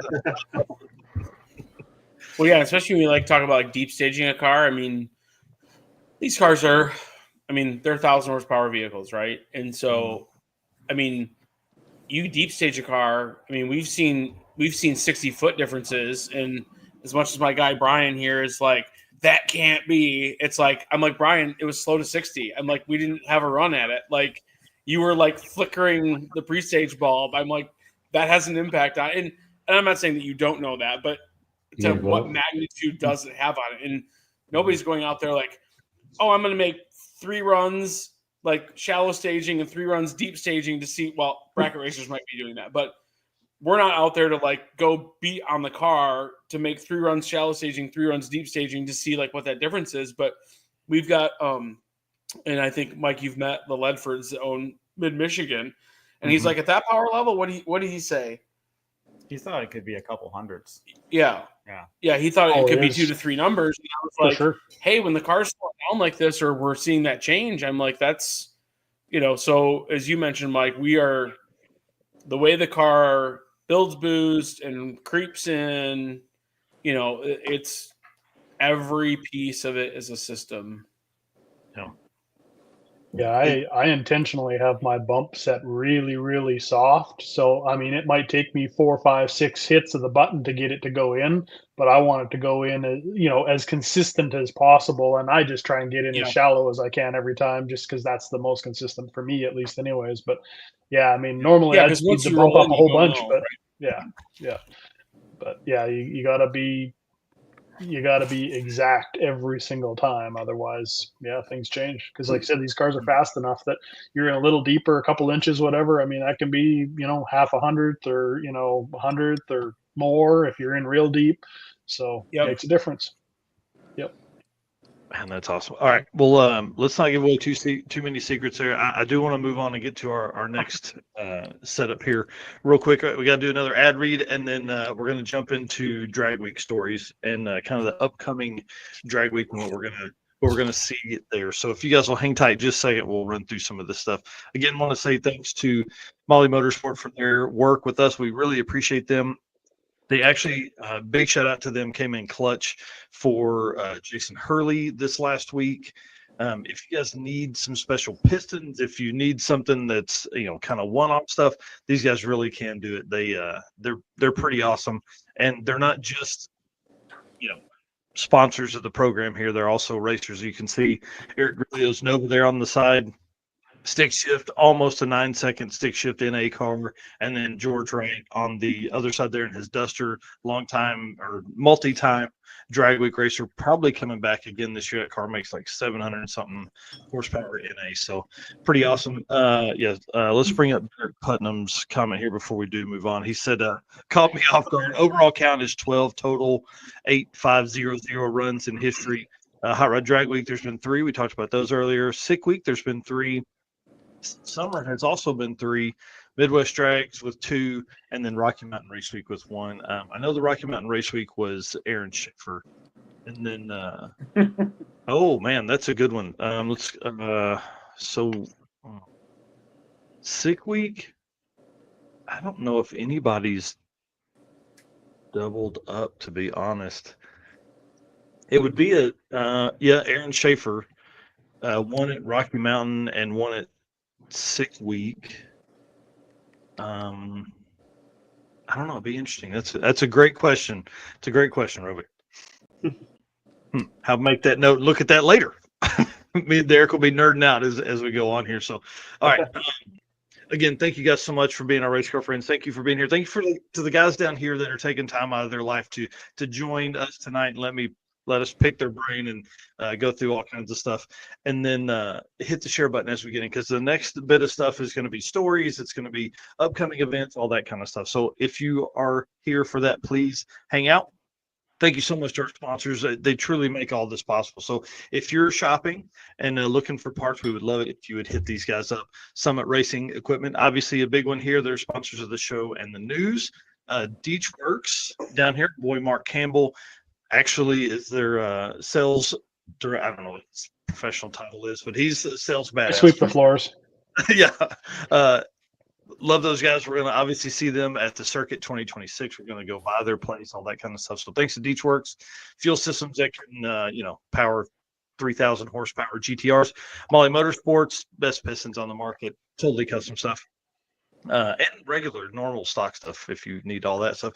Driven Racing Oil, Howard's Cams, J-Wire Solutions, who's also down here below, not just a sponsor of the program, but also a racer and a supporter. AFCO Racing Products, love Eric Saffel and the team over there, our newest sponsors coming on board. Performable Transmissions, who we're going to get to see at Drag Week. I'm so excited to get a tour of the shop there. About 15 minutes from New Media Drag Week, which is one of the stops, so it's going to be awesome. Car Change 3D, Power Tube TV, WAF Racing, Sweet Patina with the best hand cleaning wipes on the market. I'm going to have some of those at Drag Week as well. And then Racing Junk Classifieds if you need some, car parts or a car, you can find it on Racing Junk. Dean Anderson here saying, didn't James Tall get 2 at Sick Week 2 days in a row? I don't think so. I don't think he did 2. I think he got really close when he was next to Brian and Jay, though. And then the gentleman's agreement is simply like Eric and I love doing this. We do this because it's a passion of ours, but then also the gentleman's agreement. We're going to keep doing that, but we want you guys to hit the subscribe or follow button wherever you're watching this. And that's how it is, because we're not going to be able to tell that you did that, but we're going to do this, you do that. We'll keep moving on. All right, sir. Let's move into the Deech Works segment here. So this is going to be kind of fun because we're going to talk about upcoming Drag Week and all that kind of cool stuff. So Deech Works is a leading manufacturer of high performance fuel system components. The DW product line includes fuel injectors, fuel pumps, pump modules, fuel rails, regulators, filters, lines, and fittings, plus surge tanks, all engineered to support power levels ranging from 400 to 2,200 horsepower, which is a sweet spot for Drag and Drive, let's be honest. Since its founding, Deech Works has been committed to delivering quality, innovation, and precision to the automotive performance industry. Every product is built to maximize reliability and efficiency, which, again, important for Drag and Drive, ensuring optimal fueling solutions for racers, tuners, and performance enthusiasts worldwide. With a focus on engineering excellence and industry-leading customer support, Deech Works continues to drive the future of high-performance fueling. And as you guys can see here on the screen, use code DDR10 for a 10% off discount on your entire purchase. And hey, they don't have just cool parts and everything like that. They've also got cool merch and super cool people. So if you're ever in the Oklahoma City region, please stop by there, say hi, get a tour of their facility. But whenever you're ordering stuff, DDR10 for all of your discount code there. Okay. Again, Mark, thanks for being part of DeedsWorks and being on here tonight. So let's talk about upcoming Drag Week stuff. I know Mark isn't going, but based on what you've been seeing around the country, are you excited about some of the stuff that's happening up that way?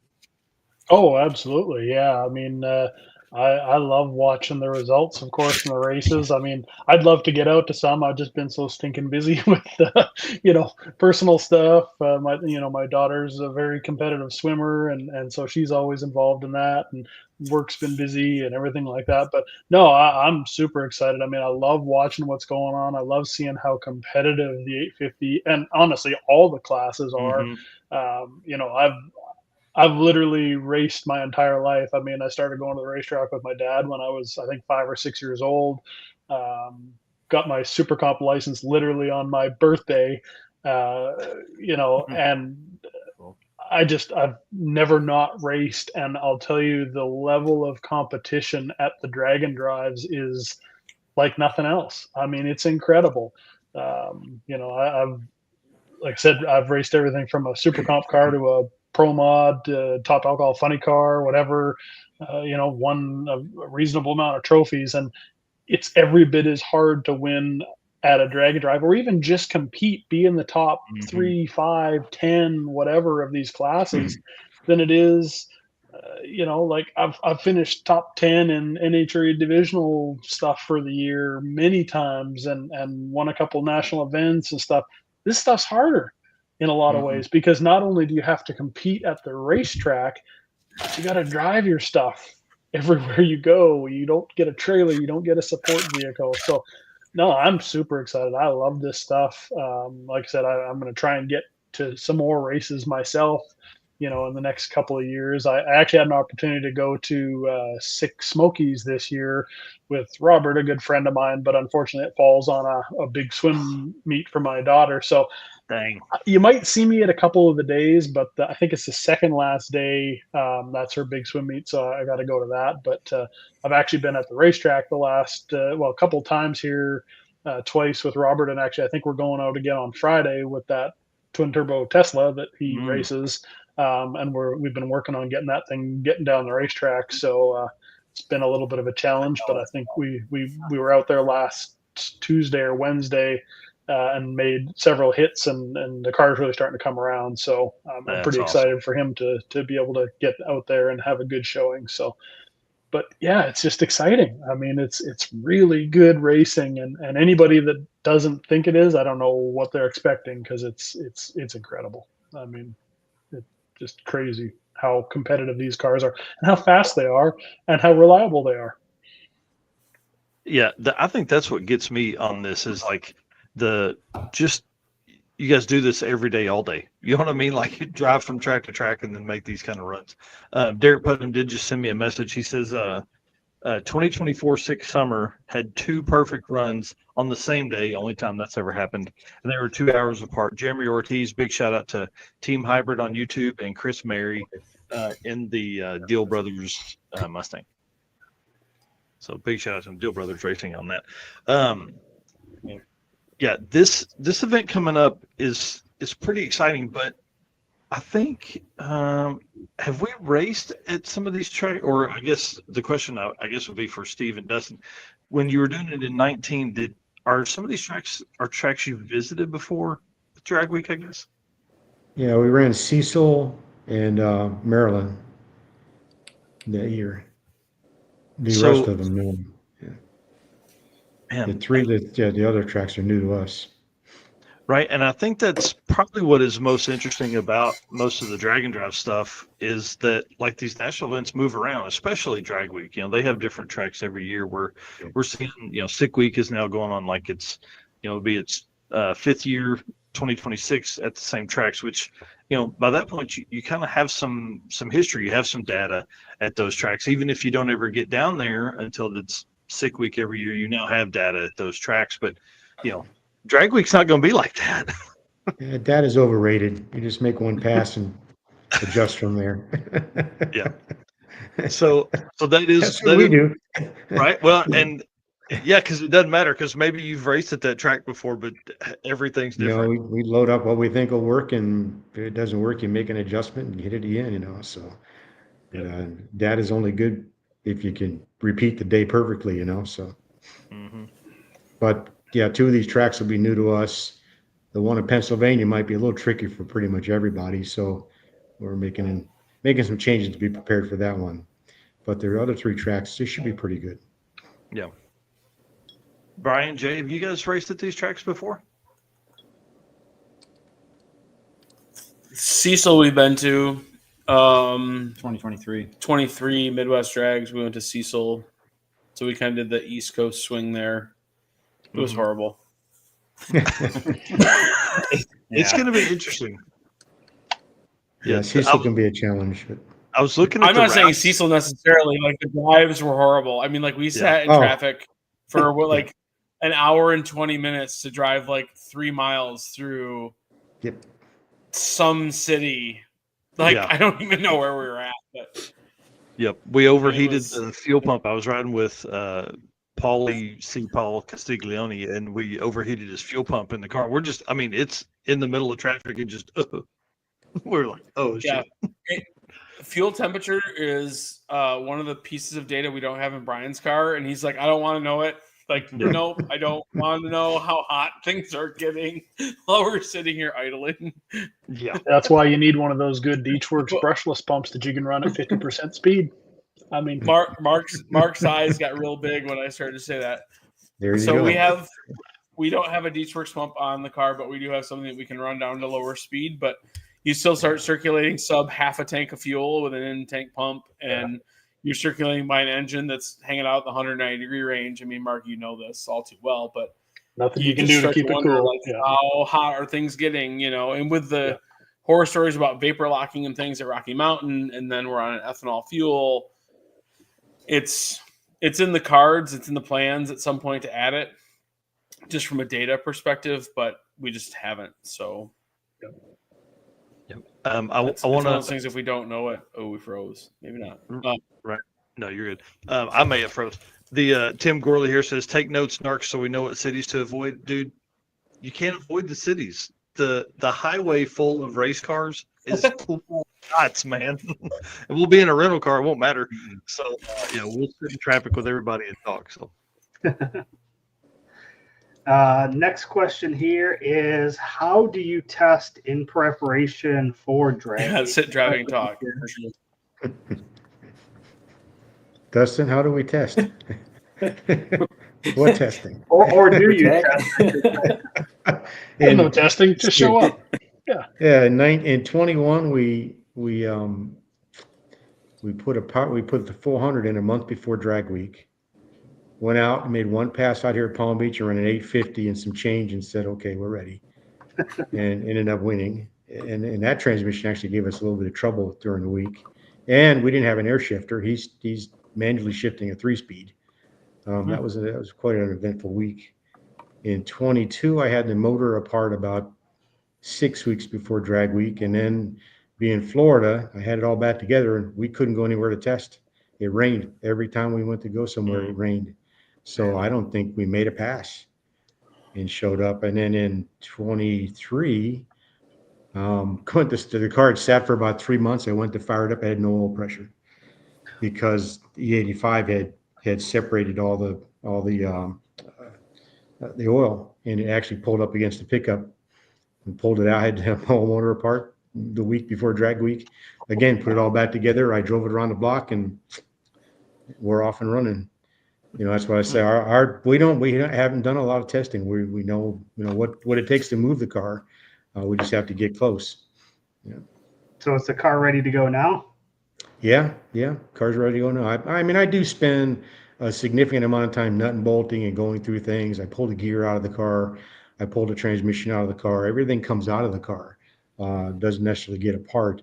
I even go through all the wiring and tighten all the terminals. I just check everything I possibly can. I replace all the fuel lines every 2 years, things like that. So probably a little bit overkill on some of this stuff, but it never hurts to do this. I Right, pulled the gear races. out. It was the gear was brand new from last year, and we only put I think 5 passes on it last year, and then I dropped the oil out like I normally do, and there was metal in it, so it had chipped the tip of every gear.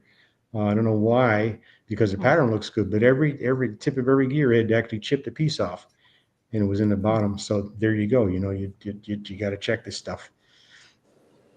Some people would have just drained the oil and said, okay, it's a little bit of powder. I pulled it out and I saw the gears were chipped, and so it's got a brand new gear in it that has about 20 minutes of drive time around town on it. And that's about it. So,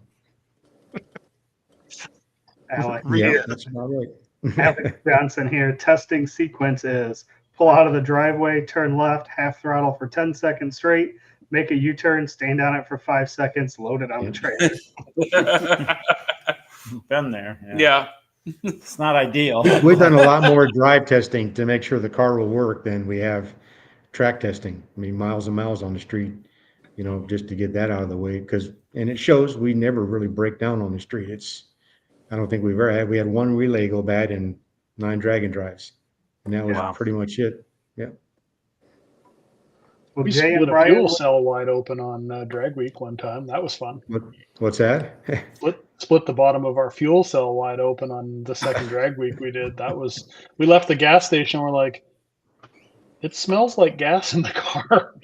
Pulled over to the side of the road and it's just pouring gas out. So yeah, fortunately we rigged up a little jerry can and jammed it in the back of the car and drove on 5 gallons of fuel at a time until we got to the parking lot at the hotel, and then we got some JB Quick and fixed her up. So nice. That's awesome. Well, Jay and Brian, how do you guys prepare for Drag Week? We did that sick week 24 in the back of a CVS parking lot. We pulled the whole fuel cell out and JB welded it like in the CVS parking lot. It was not the best evening. This is story time, isn't it? Like I did the flex steel tape, and we like put fuel back in it, and you just watch the tape start to erode and start to like leach towards the edges. I'm like, all right, this is going to take more than that. yeah, I got some of that JB Quick stuff, and I scared everybody to death because I took the fuel cell out into the middle of the parking lot and took a side grinder to it and was grinding the powder coat off, and they're like, that thing's still got gas in it. I'm like, that's okay, don't worry. Everything's fine. Everything's fine.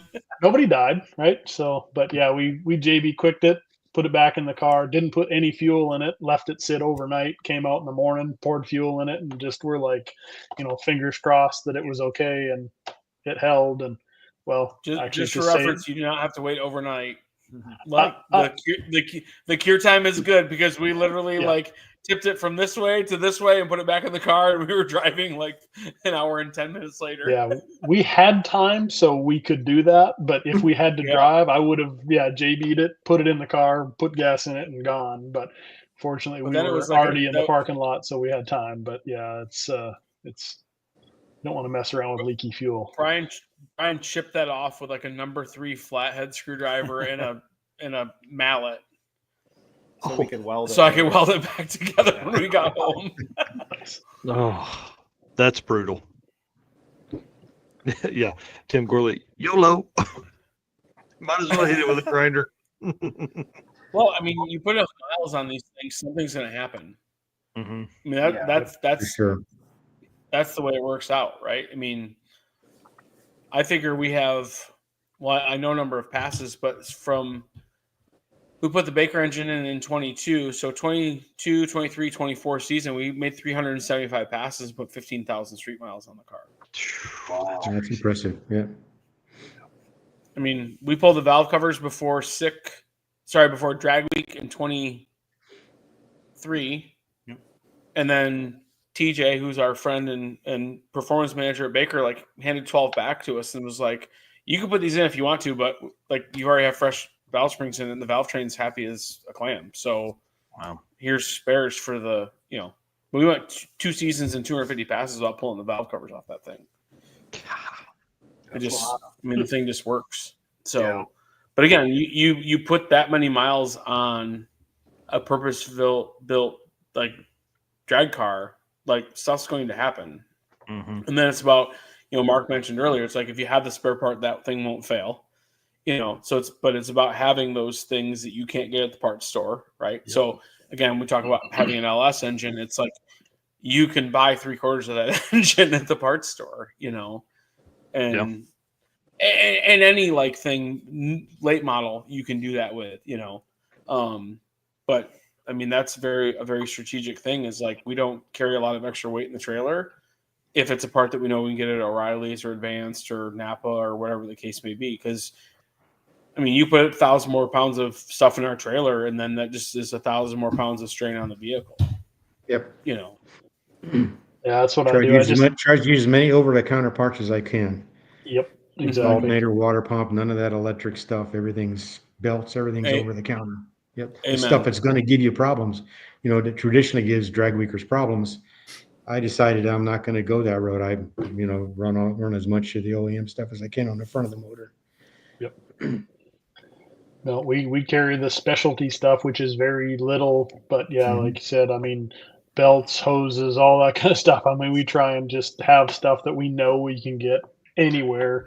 And, I do carry like a spare starter and stuff, which I could get anywhere technically, but I do carry that with me because just you get stuck on the side of the road somewhere, you want at least to be able to start the car. But once again, I brought it with me and I never used it, so that's the good thing. I did bring head gaskets with me one time, and I thought that's really dumb because I'm not going to change those even if I do push them out. But no, it's done at that point. Yeah, exactly. I mean, if you push a head gasket, there's bigger problems. But I did bring them once, but we didn't bring them the second time, and I didn't need them, so that was good.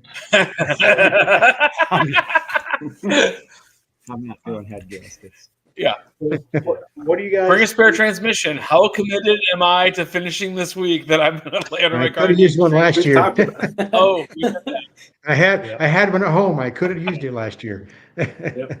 You remember? Yeah, that's what put us out on day one, and we're not changing it.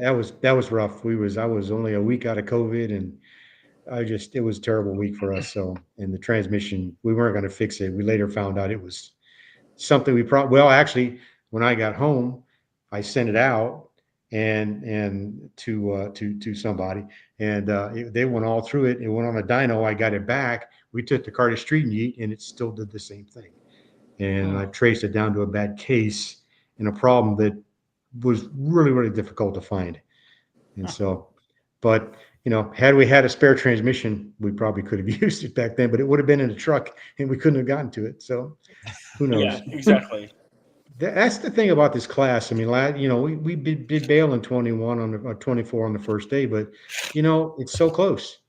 If you're going to be so far behind on the first day, it's not worth it sometimes, and there's a lot of guys who want to be heroes and rebuild motors on the side of the interstate, and it just that's not why we're there. We're there to win, and if it's going to evaporate that fast because you got one bad day, it's a tough call to go there. You guys know you did the transmission in Bristol, and it was very commendable, but we probably would have backed up at that point because if we'd have turned in that bad a ticket, it's what's the use,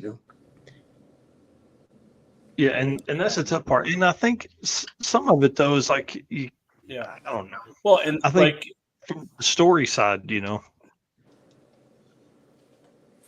ahead, Jay. Sorry.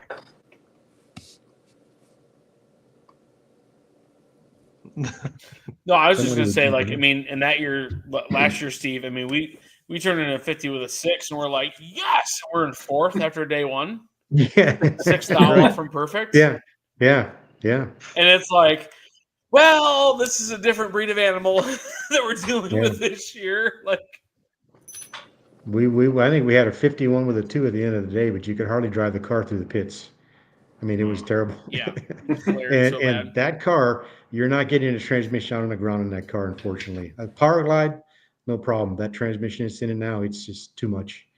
And so we would have had to find a shop. It would have been a real deal. And then I doubt if we'd have found the problem because, like I say, went through and the whole thing was overlooked again. It was really an odd situation, but it is what it is. Mm-hmm. Shout out to Jeremy Ortiz here, Team Hybrid Racing jumping in. So speaking of, running a 50 with a 6, what do you guys think it's going to take this year at Drag Week to win the class? Any Probably ideas? Oh, mid 50 with a something, 50 Yeah. with a 4, 50 with a 5, probably. yeah. I mean, if somebody's inside Depends where that's Steve pretty sets the awesome. bar. It depends though. A lot depends on what happens with the weather and how things go.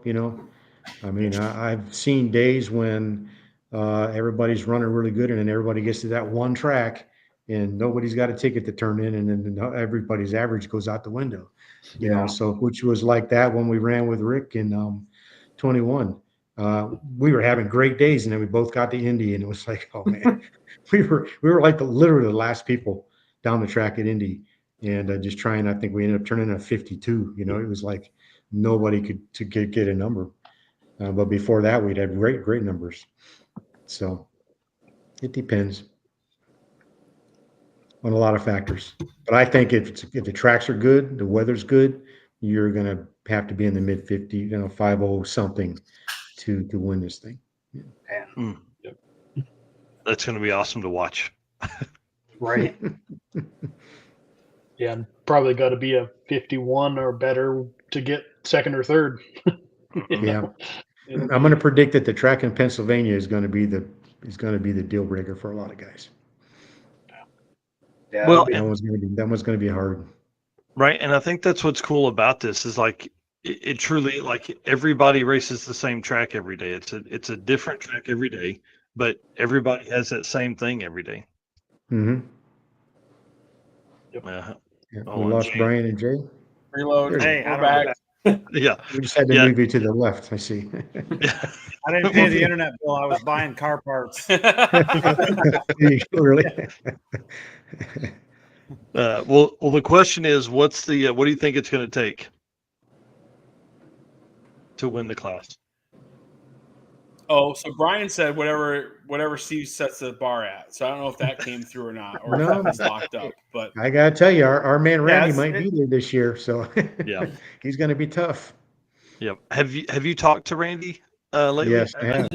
Yeah. Small block Ford power guy. We forgot about him earlier. Yeah. His Yeah, surgery. he texted me yesterday. I had texted him about my grandchild, and he texts back. He's something about can't wait to get up there and beat our ass, and so That's awesome. That's awesome. So Derek here saying last year it was an 850 with a 9 for first, 51 with a 4 for second, and a 52 with a 4 for third. yeah. That's crazy. That's pretty wild. Okay, last segment here. Let's run through this, and then we're gonna tell stories. I promise, because this is Yeah, that was Randy, us, and then who had third? Chris Murray. Yeah, I think Chris Murray was third. pretty crazy. Performer Built Transmissions. I want to give a shout out to Ryan Snyder and the team up there. They do a bunch for us. We appreciate them. Mr. Eric, if you want to read this one here, I'll let you do it. All right. Performer Built is the official transmission builder of Drag Drive Repeat. At Performer Built Transmissions, the goal is to engineer and build the toughest transmissions on the planet. Performer Built doesn't just rebuild transmissions, they systematically re-engineer each model to eliminate OEM flaws and to achieve the highest levels of performance. That's why they say their transmissions are not just built, they are Performer Built. All right. So in this segment, again, and we are going to be hanging out with Ryan up there. He is like 15 minutes from Numidia Dragway. So during Drag Week 2025, we are going to do something at his shop. I don't know if we'll do food and snacks or if we'll do some kind of sticker if somebody wants to stop by. We're going to do something while we're up there. It'll be the first time I've gotten to hang out with him at his shop. We hung out with him on 6 Summer. He rode with the Prices, I think, last in 4. 6 Summer 2024. So it'd be cool to hang out with him and see him and hang out.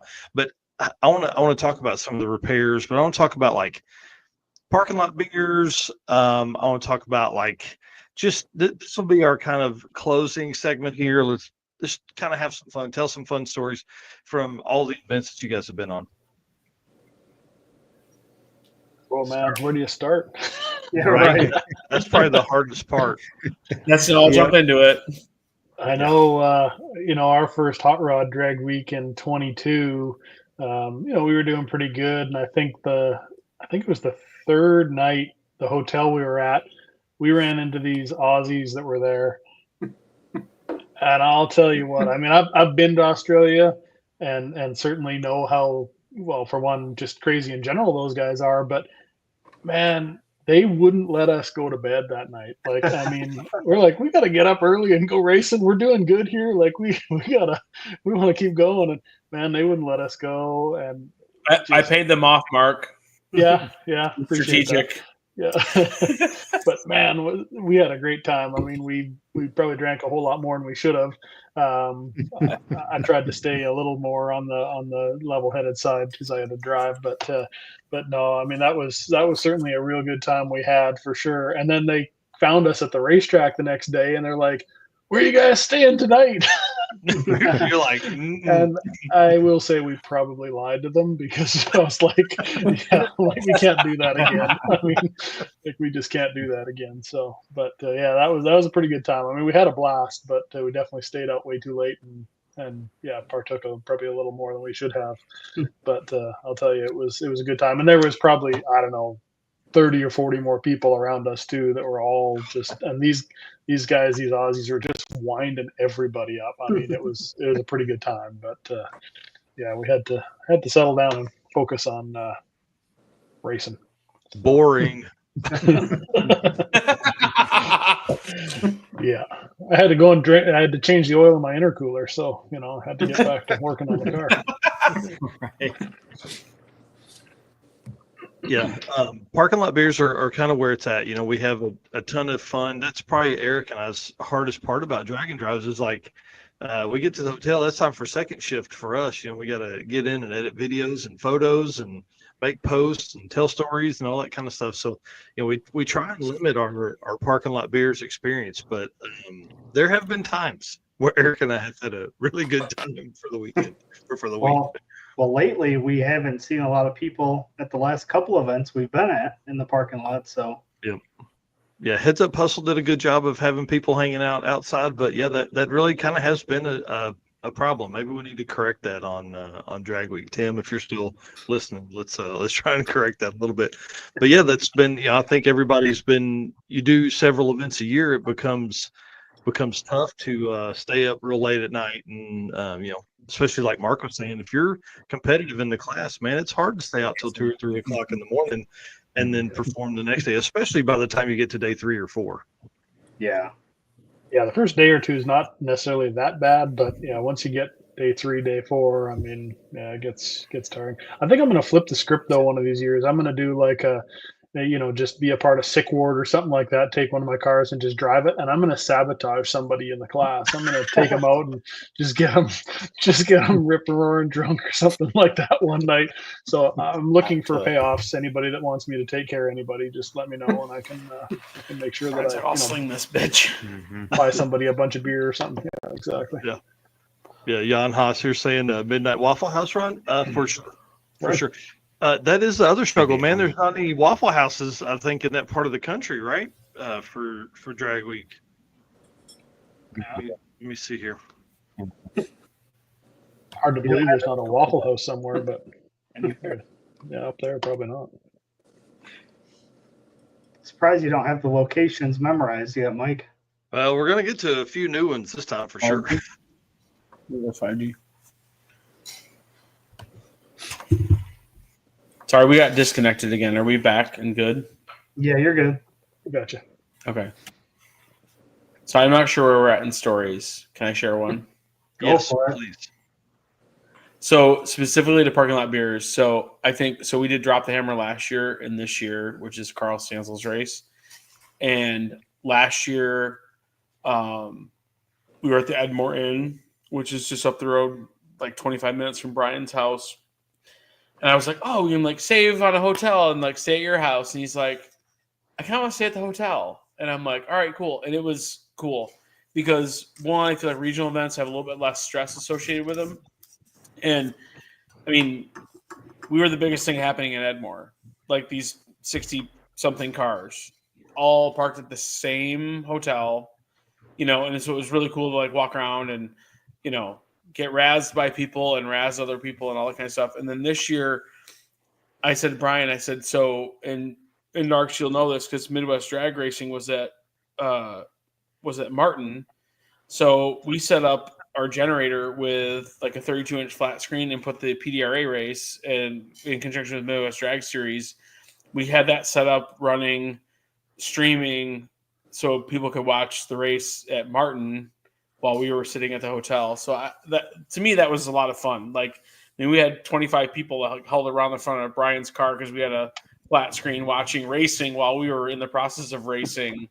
So that was a lot of fun because again, it was very like low key and chill. It wasn't, the drive is shorter, and it's a 3-day deal. So I feel like that's like the cool thing about the regional stuff is that, again, the drives are a pinch shorter in most cases, and you don't have 300 people. You've got 60 to 150, which you mean even 150 starts to push that envelope. But the 60 to 80 people that you can all get to the same hotel, and you're in, like I said, Edmore, Michigan, which there's not a lot going on. There's one hotel. There's one hotel, and there's about 300 foot of burnout in front of the ice cream stand, thanks to this guy.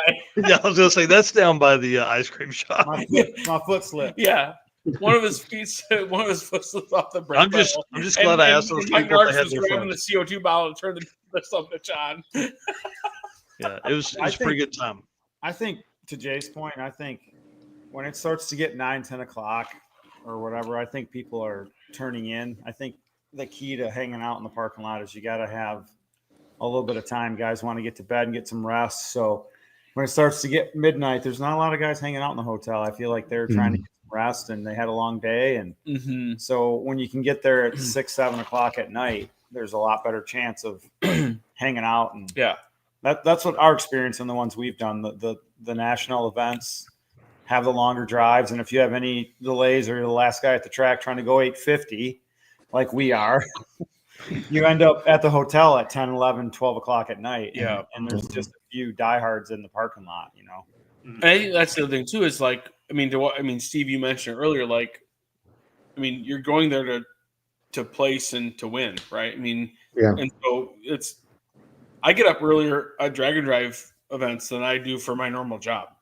Like by 2 hours. This guy, he's up early. Yeah. This guy's up early, but I'm like, oh, it's 7:20. Like, I should get out of bed so I can make it to work by 8. And like, we're up at 5:15 every morning. That's our job for the week, is to perform and to get there when we need to and all those types of things. And so it's a preparedness thing. And so it's not really a vacation, and far from it. And I think like sick week, I feel isn't maybe as much, but like sick summer, there's 2 short drive days, I think.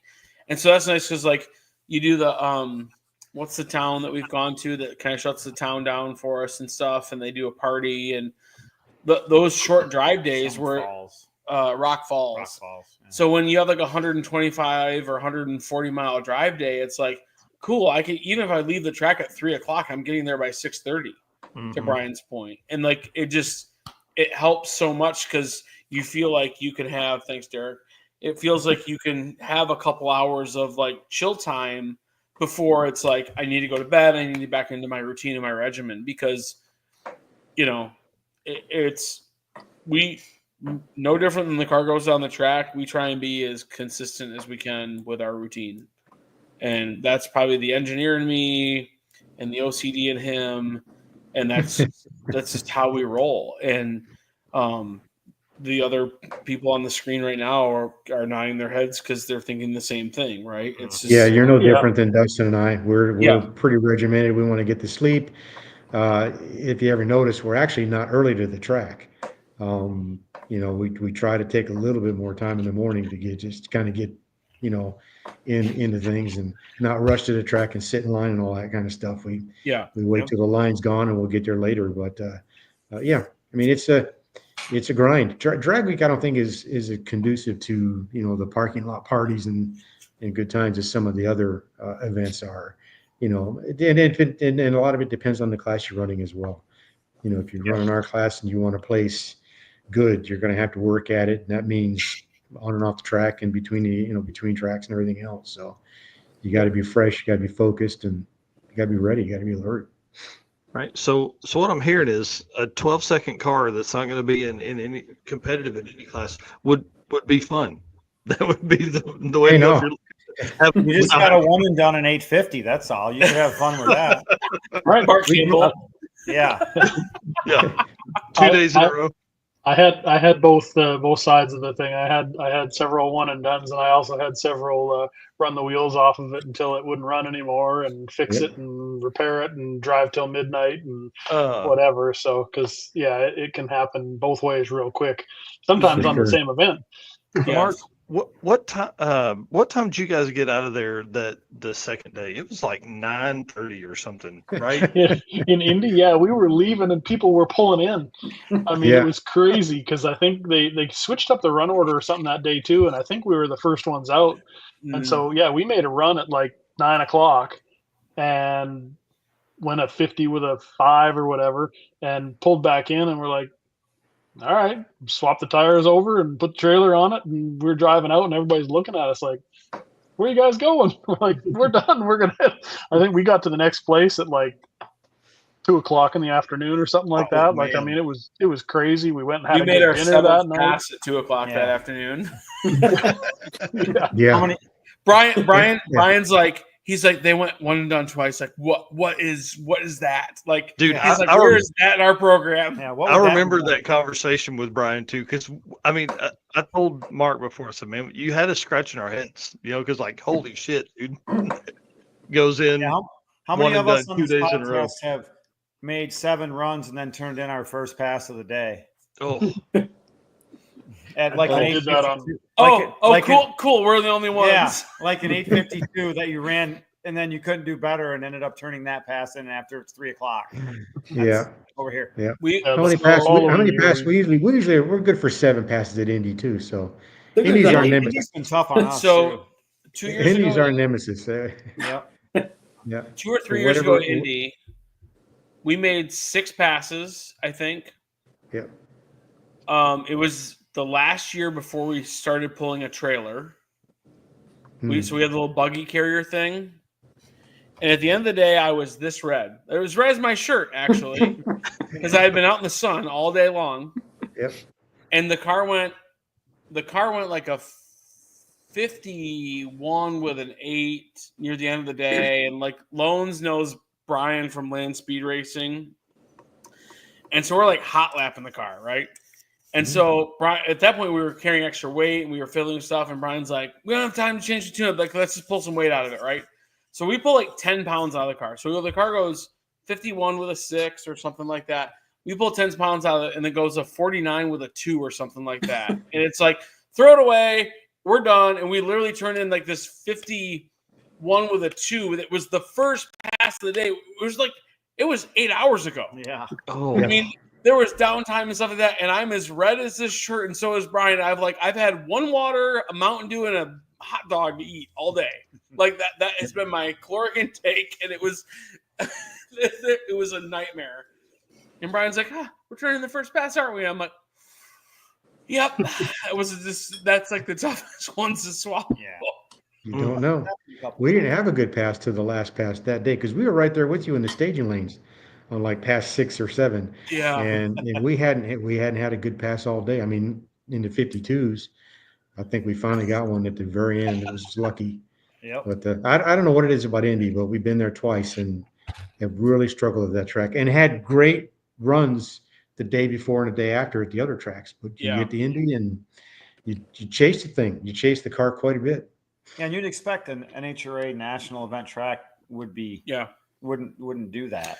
But we've struggled spinning there. So that was 23, and then 24 last year. We went 50 with a 6 on day 1 at trails, and then Brian's car was 2 thou quicker to the 1,000 foot last year on the first pass, and and we were like the 4th pair down, and it was so we went 50 with a 6 at trails, and then like I said, we were 2 thou I think quicker to the 1,000 foot, and the car slowed like 3.5 or 4 mile an hour and went like a 52 with a 1, and I was like, if the car didn't spin down track, like that was a 50 with a 2 or a 50 with a 1. And then guess what? Like we go like 52 with like the best pass we turned in was like that pass, I think. Again, here it is, Indy returning the first pass of the day. I mean, it's almost like whatever we ran on the first pass we just turned in because we've done it 4 times. Yeah. And just save ourselves the insanity of the day. Because Steve, you mentioned earlier, like you're trying to keep up with the weather, keep up with the track going away. You're trying to keep up with these variables that, you know, in a lot of cases you don't have control over. Yep. And then you shoot yourself in the foot. That picture behind me, that's Indy in 21 when Dad forgot to stiffen the shocks up on the first pass.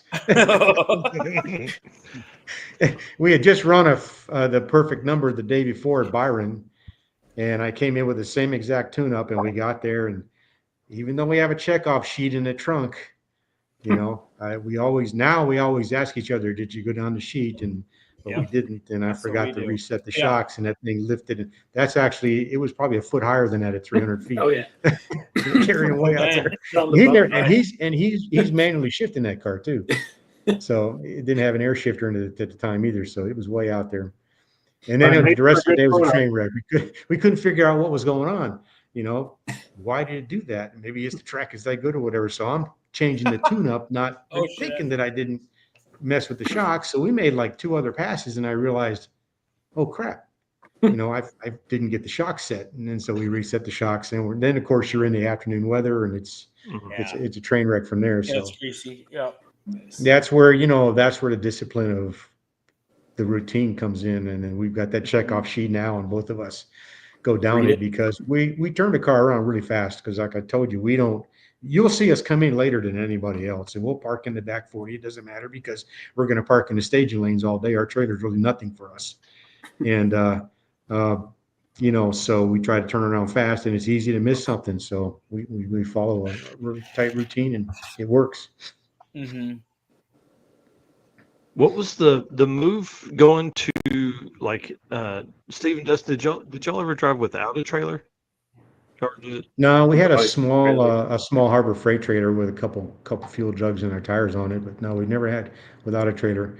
When we stepped up to the bigger trailer in 22, I think it was, that's the way to go. An enclosed trailer, you can put all your stuff in there. You can turn the car around really fast. We carry 6 jugs of fuel in the trailer and 15 gallons on the car, so we can get quite a ways down the road. You know, it's just nice to have someplace to put all your stuff. Our Harbor Freight trailer, everything was out in the open. We had a jog box on the front of it, but you're always worrying about, you know, people cutting all the cables and stealing their stuff. And it's weather too, like rain. Yeah. You know, before we had a trailer, if it rained, all of our stuff was yard sailed, our luggage, it was just. Eric doesn't know anything about wet clothes. Yep. Yeah. Oh, yeah, we've left our luggage. We've left our luggage in the pits because we had no place to put it with the Harbor Freight trailer. Try to throw a tarp over it or something if it looks like it's going to rain. So, yeah, the enclosed trailer is the way to go anymore. The pros outweigh the cons for sure. From when we haven't really noticed any cons about it, even though it's heavy. We don't see anything in the way the car drives or overheats or anything like that. It runs cool. Yeah. The only cons we have is like, you know, hotel parking, you know, you have to have a spot. Yeah. When we had a buggy carrier, we could park in a regular parking spot, and turning around was obviously not a problem. And I think the car might be a couple hundred RPM different, like at 70, towing it. There's some more wind drag, but you notice that, but it hasn't hurt anything. So no. Well, and I think like the cool thing from like media side for like Eric and I is that, you know, you end up like everybody's now up in their trailer game. So it's like it's a something to modify now. You got the car on point. Now it's like time to modify the trailer and build out this entire thing you got going on. I know Jay's worked a bunch on their trailer building stuff. Mhm. And Yeah, really, my dad has, because he's retired and he used to be a woodworker, and so I'm like, I need this shelf over here to do this, and so, and very much like my background in lean manufacturing, I'm like, it's kind of the opposite. It's like first in, first out. Well, I guess that's FIFO, isn't it? First in, first out. FIFO, yeah. So we are like the canopy goes in last, and it's the first thing that comes out. So it's like we have shade and rain coverage until the very end, and then it's the first thing that we get. We get shade and rain coverage, and we've got lights and all this kind of stuff. I mean, the debut of the trailer was Sick Week 23. And literally it was just like, hey, how much, all the stuff that we used to throw in the car, we're going to throw in the trailer. Mm-hmm. Yeah, I bought that trailer from Travis Fathy. He has that black station wagon with a blower. Yeah. Mm-hmm. And it was just a blank canvas. It had nothing, good deal, but it had no shelves. And it leaked. Yeah. So it's been good. We've got it pretty rock solid now, but the first couple of years were, just improving it and making it pack better. And yeah. And there were three things, like we talk about me being as red as this shirt at Indy. We didn't have a cooler. We didn't have a canopy. And I all 290 pounds of me, did not have a scooter. Oh. So strategic parking. Preach. Yeah. So I'm like, we need to be as close to station lanes as possible, because I could ride up with you, but I'm walking back, right? Mm-hmm. And then since then, it's like, oh, well, we could add another blower fan, and we could add a generator, and so the scope creep a little bit. But those are all things now that are integrated into like our package, and makes it so much better. It's so much better. Now you just have to make sure you don't leave the scooter at a track and go home. Oh boy, here we go. Who's done that? You got friends in high places. I left my scooter, you guys, at Byron during Sixth Summer, and at the award ceremony. And Eric White went to go get it like a week later, and it was parked right where I left it. No one even by the bleachers. Like, no one touched it. Brian's, you're not gonna believe this, and I'm like, probably won't. But what happened? It did have two flat tires, so it wasn't really theft, intriguing for anybody to steal it with the two flat tires. Yeah. That was also the 290-pound guy exceeding the weight limit of the scooter. Yeah. But we have solid tires now. We're in great shape. Yeah, I've got to get my scooter working. Man, that's a game changer all year. You know what I mean? I'm over it, especially with what we're fixing to come up on. So, well, what else, guys? I feel like we haven't told enough stories. What are we forgetting? What should we talk about as one last story as we wrap this up? What's let's talk food, because obviously you guys know I love Waffle House. And I was just looking a few minutes ago. There are no Waffle Houses on our general area up there, so sadly we won't be buying dinner up there. But do you pack? Do you try and find something? Are you gas station? What's your general consensus? So I'm going to offer a quick version of my story. So the night that we did the transmission at Bristol, we rolled into a gas station. We're on like alt fuels trying to find E85. And what did I eat? I grabbed something out of like the cooler, and Brian's like, that is going to tear you up. And it was like 1 a.m, and we hadn't had dinner yet. It was like a buffalo chicken something or other. And I'm like, poink off the rack into the scanning the barcode. So there's my food story there we can laugh about, but yeah, I can only imagine you were 284 pounds the next day. And wouldn't roll his window down, so I had to smell that. Yeah. Dustin went through that in 23 at on the way to Bristol. Yeah, he likes to pack a little beef jerky with him, and we went to Buc-ee's and he bought some jerky at Buc-ee's, and it did not agree with him. We were pulling over a couple of times. The next day, if we hadn't been having such a great week, man, he would have been in bad spirits. I think Mike, you even interviewed him, and he was a mess. Yep. Yep. Yeah, I threw up in it's front of somebody's house. I don't know who. I just bailed off the road into somebody's front yard, and at 10 o'clock at night, Oh dang. Pull over. waiting to get shot. they're like, I think that car's kind of cool, but there's a dude yakking out there. It was like 10 at night. Too. Yeah, even better. And I think we were only like 5 miles from the hotel in Bristol. We weren't very far. And he goes, I'm not going to make it. Oh man. That's tough. And the heat, that year was pretty hot in the middle of the day. By night time, it wasn't bad, but yeah. Does anybody run air conditioning? Mark, do you run AC? No. I got 240 air, so 2 windows, 40 miles an hour. Yeah. Okay. Yeah. And Steve doesn't know. Okay. No, and that car's so aero that nothing comes in it, so it can get pretty warm in there. Yeah. Yeah, we're fortunate to the Arkansas air conditioning. Like we can vent windows slip back, but Yeah, the Nova has those quarter windows that are pretty nice. But beyond that, we rolled by drag drivers and we're like, oh, their windows are up and it's 85 degrees. I'm like, jerks. Yeah. Sons of guns or jerks is a polite way to put it. I definitely on the headsets are saying something different. Yeah. It's I don't know if driving at night. I don't know if he runs it during the drag and drives, but Tim Flanders has AC on his Mustang. Tim's got Mustang I'm assuming he probably has the yeah. One of the few 850 cars that probably has it. Yeah, that's cool. Yeah, he hasn't. We haven't had him on the show. We need to have him on the show. Leading up. Do you know if he's doing drag week? I don't believe so. No. I would say no. I don't think so. I think he dragging. made a comment somewhere the other day that he wasn't going to be there. I think. But Steve, you talk about somebody like Dustin was manually shifting that 400 at the time. Like to this day, Tim manually shifts his 400 and locks up his overdrive because he's got gear unders on it. Yeah. I still manually shift my car too. I don't lock up the overdrive, but I still manually shift my car. Yeah, that's impressive. Yeah, that's when this car was NA, I was locking up the overdrive in it because I run a 487 gear in it. And when it was NA, we raced it there. I would lock up the overdrive in it when I drove it. Didn't really make much I mean, those are all things that are like time dependent things that are like, like, is this happening when I expect it to? Is that muscle memory or just what to look for? Like, I can't imagine how quick that stuff is coming up, and then you're like, oh, I'm at 342 feet. Time for third gear, or whatever like that.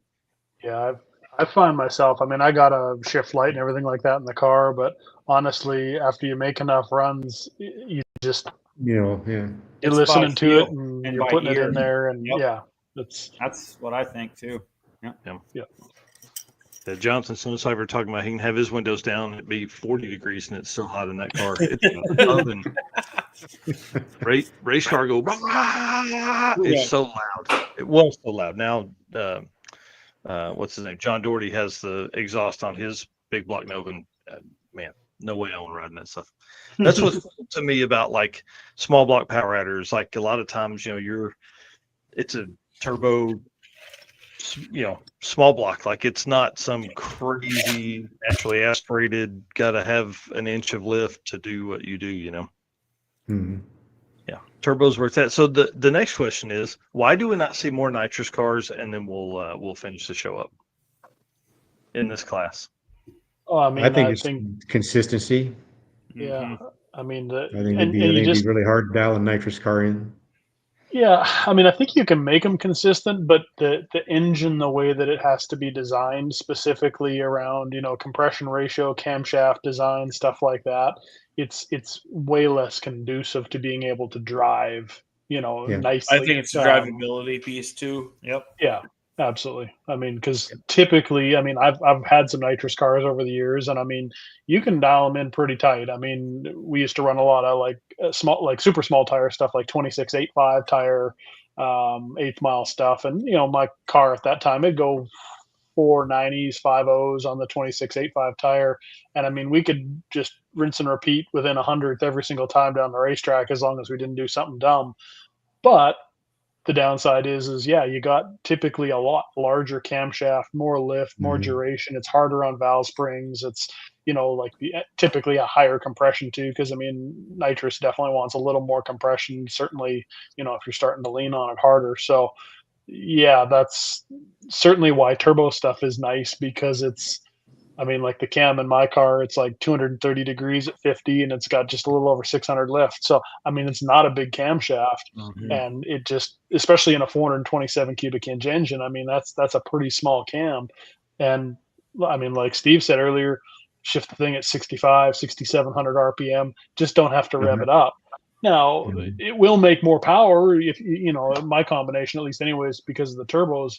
I mean, when I go into go fast mode, we'll shift it at like 72, 7,300 or something, and it still makes good power. But even with that small lift cam and all that kind of stuff, it's still easy on parts.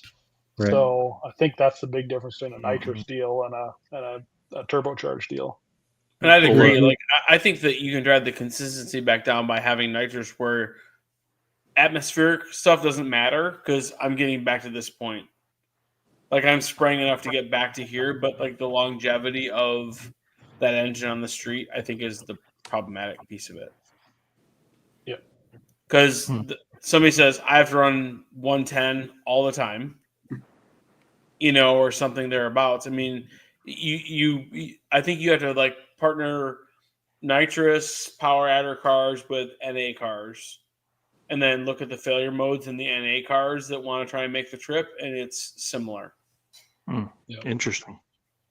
Does a nitrous car move with changing the weather? Valve train generally is the failure mode. Yeah. You know. Yeah, a nitrous car is similar to a turbocharged car as far as weather changes go, for sure. Is it? Like it's what a nitrous engine is really likes or doesn't like is humidity. If you know, they typically like humidity just because it helps keep the detonation down on the engine. But if it gets really dry, a nitrous engine can get pretty cranky, and the tune-up window gets really, really small. I know that's what we always face. Like when I ran my car, we go to like Vegas or something like that, where it's super dry, you know, like 7% humidity or something like that. It's a dry heat. It's just but it's just begging to eat a piston. I mean, it's just like when there's no water in the air, it doesn't help cool it down, and so the tuning window gets really tight with a nitrous deal too. So interesting. Yeah, and Jan Haas are saying carrying bottles and runs per bottle is a pain too. That's good. But the key comment here is one I'm excited about. He says, I think Brian and Jay have me ready to make the change, just because he's been an NA guy for a long time. And I've been trying, man. Please put a turbo in that car. And come on, Stoney, get it done. Hopefully you will. So we'll see. Y'all, I want to say thanks. I want to say thanks for coming on tonight. Appreciate you spending 2.5 hours with us here. I want to say thanks everybody in the comments for asking you guys questions, making comments about what you're talking about, and all that kind of cool stuff too. So it sounds like we're definitely going to see Dustin and Steve at Drag Week. We're going to see Brian and Jay at Drag Week. The plan for the next couple of weeks is just kind of Drag Week coverage. I feel like this is a big turning point event. We're moving into what's crazy is like the third decade of drag and drive racing. Like, this event will be kind of the kickoff to it's 20th anniversary, all the stuff that's come before. You've seen insane growth the last 4 years, and we're not even scratching the surface. I think we're really fixing to see a huge growth in drag and drive and just people putting their cars on the street. I think there's been a lot of people that have had race-only cars that have enjoyed hanging out in their toter homes and stuff that are fixing to get these things out and do some driving. And I appreciate you guys being on and telling stories, hopefully motivating some of those folks. I know there's a guy in here earlier talking about he's excited for his first event. So, appreciate you guys telling the stories. There's a lot of cars out there can run in our class that they need to push a little harder and come join us. There's a lot of guys that show up, I think, in our class that are just kind of laying back a little bit. They need to step it up, come have some fun. I agree. I feel that way. I feel there's always that another 10 guys back there to kind of, they don't want to push it so hard, but they should. Yeah. It's pretty rewarding to get a podium in this class.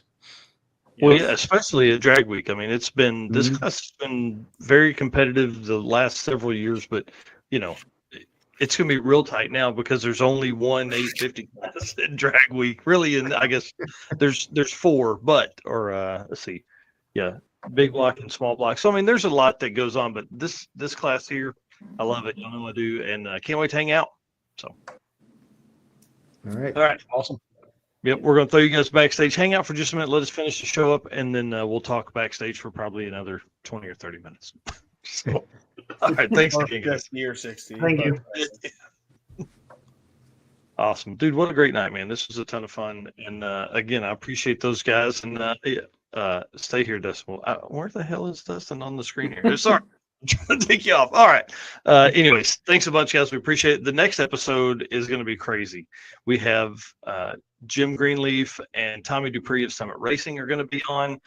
And I'm also going to see if I can get one other guest early on in the show to do some drag week conversations. But Tommy and Jim will be a good interview because one, Summit Racing, obviously just the scope of stuff they do for the community of automotive enthusiasts, but then also those guys are racing at Drag Week. So Tommy's bringing his truck. Jim's going to be his co-pilot again. So this should be pretty fun for that. But yeah, I'm ready, dude. I know you're not coming to Drag Week. I know you're probably tired of hearing me talking about it, but we're getting close, man. It's going to be pretty cool. Yeah, it should be good. Obviously, it's been a busy year, and obviously just can't make that one happen. But I'm excited for you guys to go and cover it and see everything about it. Yep. All right, sir. Well, lead us out, man. All right. Again, thank you everybody that has been on here tonight. We've had a ton of viewers, ton of comments, so we appreciate each and every one of you, every one of our race car friends. Thank you for being here tonight. And our sponsors, obviously, we can't do the traveling and all that stuff, camera equipment, everything we do. Obviously, our sponsors are what make that happen. So if you guys are doing some shopping, check out Summit Racing Equipment, Deechworks, Molly Motorsports, Driven Racing Oil, Howard's Cam, J-Wire Solution, AFCO, Performa-Built Transmission, Car Change 3D, Power Tube TV, WAF Racing, Sweet Patina, and Racing Junk. We will see you guys on the next episode. Sweet. See you.